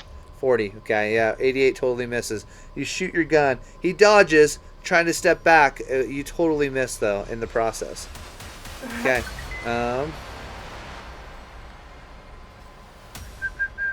Mr. Hoid, it is now your turn. What do you do? Professor Hoid? One of your friends just fell to the ground, fainted at the side of this thing. Your other friend just turns around and pulls his gun and starts shooting you for no reason at all, as far as you can tell. I'm going to take my 2x4 and try and hit our dead body. Okay. Knock his head off. Go ahead and roll a brawl attack. Come on. Give me something good. Ooh. 25. That is exactly my fighting brawl score. Oh. Success! Nice. Do I get to knock his head off, or do I just stun him for a second? I'm sorry. You rolled a 25. He is going to swipe back at you with a 24. Definitely, he's going to catch the 2x4 out of the air as you're kind of swinging, and he like pushes it down, and as he does, he claws at your arm. How many hit points do you have? 7. I started at 12 and I took 5 yesterday, so... Go ahead and roll a luck roll. Come on, lucky dice. Too high. Okay. You rolled over. You take 7 damage, and you are knocked out. You also take a major wound, and your character is currently in a state of dying. I was going to say, I don't have any hit points left, so... It doesn't work quite the same way. So there's 2 boxes on there. You would check the major wound box, and 3 boxes. You check major wound, unconscious, and dying. So these are 3 separate conditions. Major wound means if you fall unconscious, you're dying. If you don't have a major wound and you fall unconscious, you're actually not dying. You're automatically stable. But with you taking that much damage. So at this point, man, this was like a very powerful kind of monster right here. Yeah, it is. Just a bit. At this point, you guys can kind of narrate what happens in your mind. Um, but basically, what happened is one night on August 13th, 1920, it was a Friday night, 3 investigators went to check on the Corbitt House, hired by the landlord, Mr. Knott. A hot dog vendor tells the story of talking to these people, seeing them go into the house, but never coming out. All right. You guys have lost Call of Cthulhu. How do you feel right now? Terrible. I feel like a loser. I guess it's to be expected. All right. Yeah, this is definitely something that, like, if we had more players, I think you guys could probably overpower him. But yeah, I mean, we had a couple interesting dice rolls. I did not expect max damage from him hitting you, but like Yeah. it's right there in front of our face, 7 damage. Yeah. You guys. So he would had didn't help overpowered our- me. Branderson had fainted, and now Hoid had died. So you would have been under his spell for 3 turns. And also at the same time, with the temporary insanity, it lasts also 3 turns, 3 rounds of combat. So I'm basically dead. Yeah, and by the point that Professor Hoid was able to get knocked out at that point, he would have simply just turned on the other 2 of you and killed you. Yeah. So I just don't know how. I can't foresee you guys getting out of that situation alive. Thanks for watching our show. That was the first time we've ever played Call of Cthulhu. So I just picked up the quick start guide. You can find it on the Chaosium website, the main website that sells Call of Cthulhu, and it's completely free. It comes with all the rules. It comes with those investigators that you guys saw, plus 1 more, a graduate student. And then it comes with that Corbitt House adventure called The Haunting, which is the one that we just played. We're used to playing more D&D. If you check out our main campaign going on our YouTube page, you'll be able to see that we usually play D&D. We also play pretty high risk there as well, where our characters can die. But at the same time, that was way more high risk than we were expecting. We were used to going in and defeating the BBEG. Yeah, I think Professor Hoid had the right idea to run away after the knife attack. I think they would have survived. We appreciate you listening in. I'm going to add a little blooper at the end here. Show you guys where that banana came from. Oh, Hoid's It's turn. my turn. Roll to see if you're awake or not. I roll to see if I'm awake. Unfortunately, you are. What the crap? Banana of Doom. Banana. What just Playing happened? Banana of Doom now. How do I close this? I don't know. What is the crap? Oh, did is you this? accidentally hit something? Yeah. Roll something to popped up. close Banana of Doom. Banana of Doom. So I have chosen death, apparently. Yeah. Cancel. I don't know. How do I turn off Banana of Doom? Do you want to see what's in my pocket, Papa? No. Stop distracting me. I'm trying to do this right now. What's happening right now? I'm trying. There's so much chaos. All right, we're taking a break right now. I'm trying to fix Banana of Doom.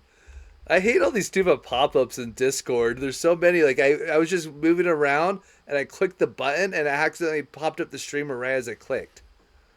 Oh no. So I don't even know. How do I exit out of this?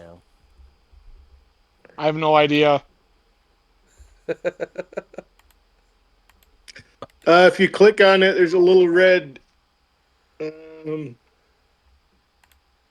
was a little red button with an exit sign after I clicked on it.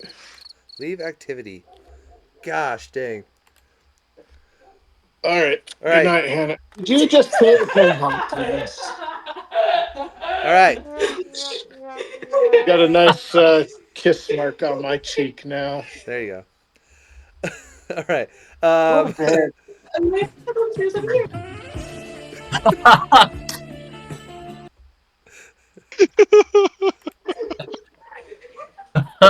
What is happening? Yes. Oh my goodness. Straight up chaos. I love it. 2 Um, hours later. Let's. Okay, let's get back to this. All right, Okay, fix the we banana. focus. Hopefully, we got rid of the distractions. Professor Hoid, you don't have time to react. You don't have time to have a conversation. The knife is about to fly at somebody and hit them right in the face. What do you do?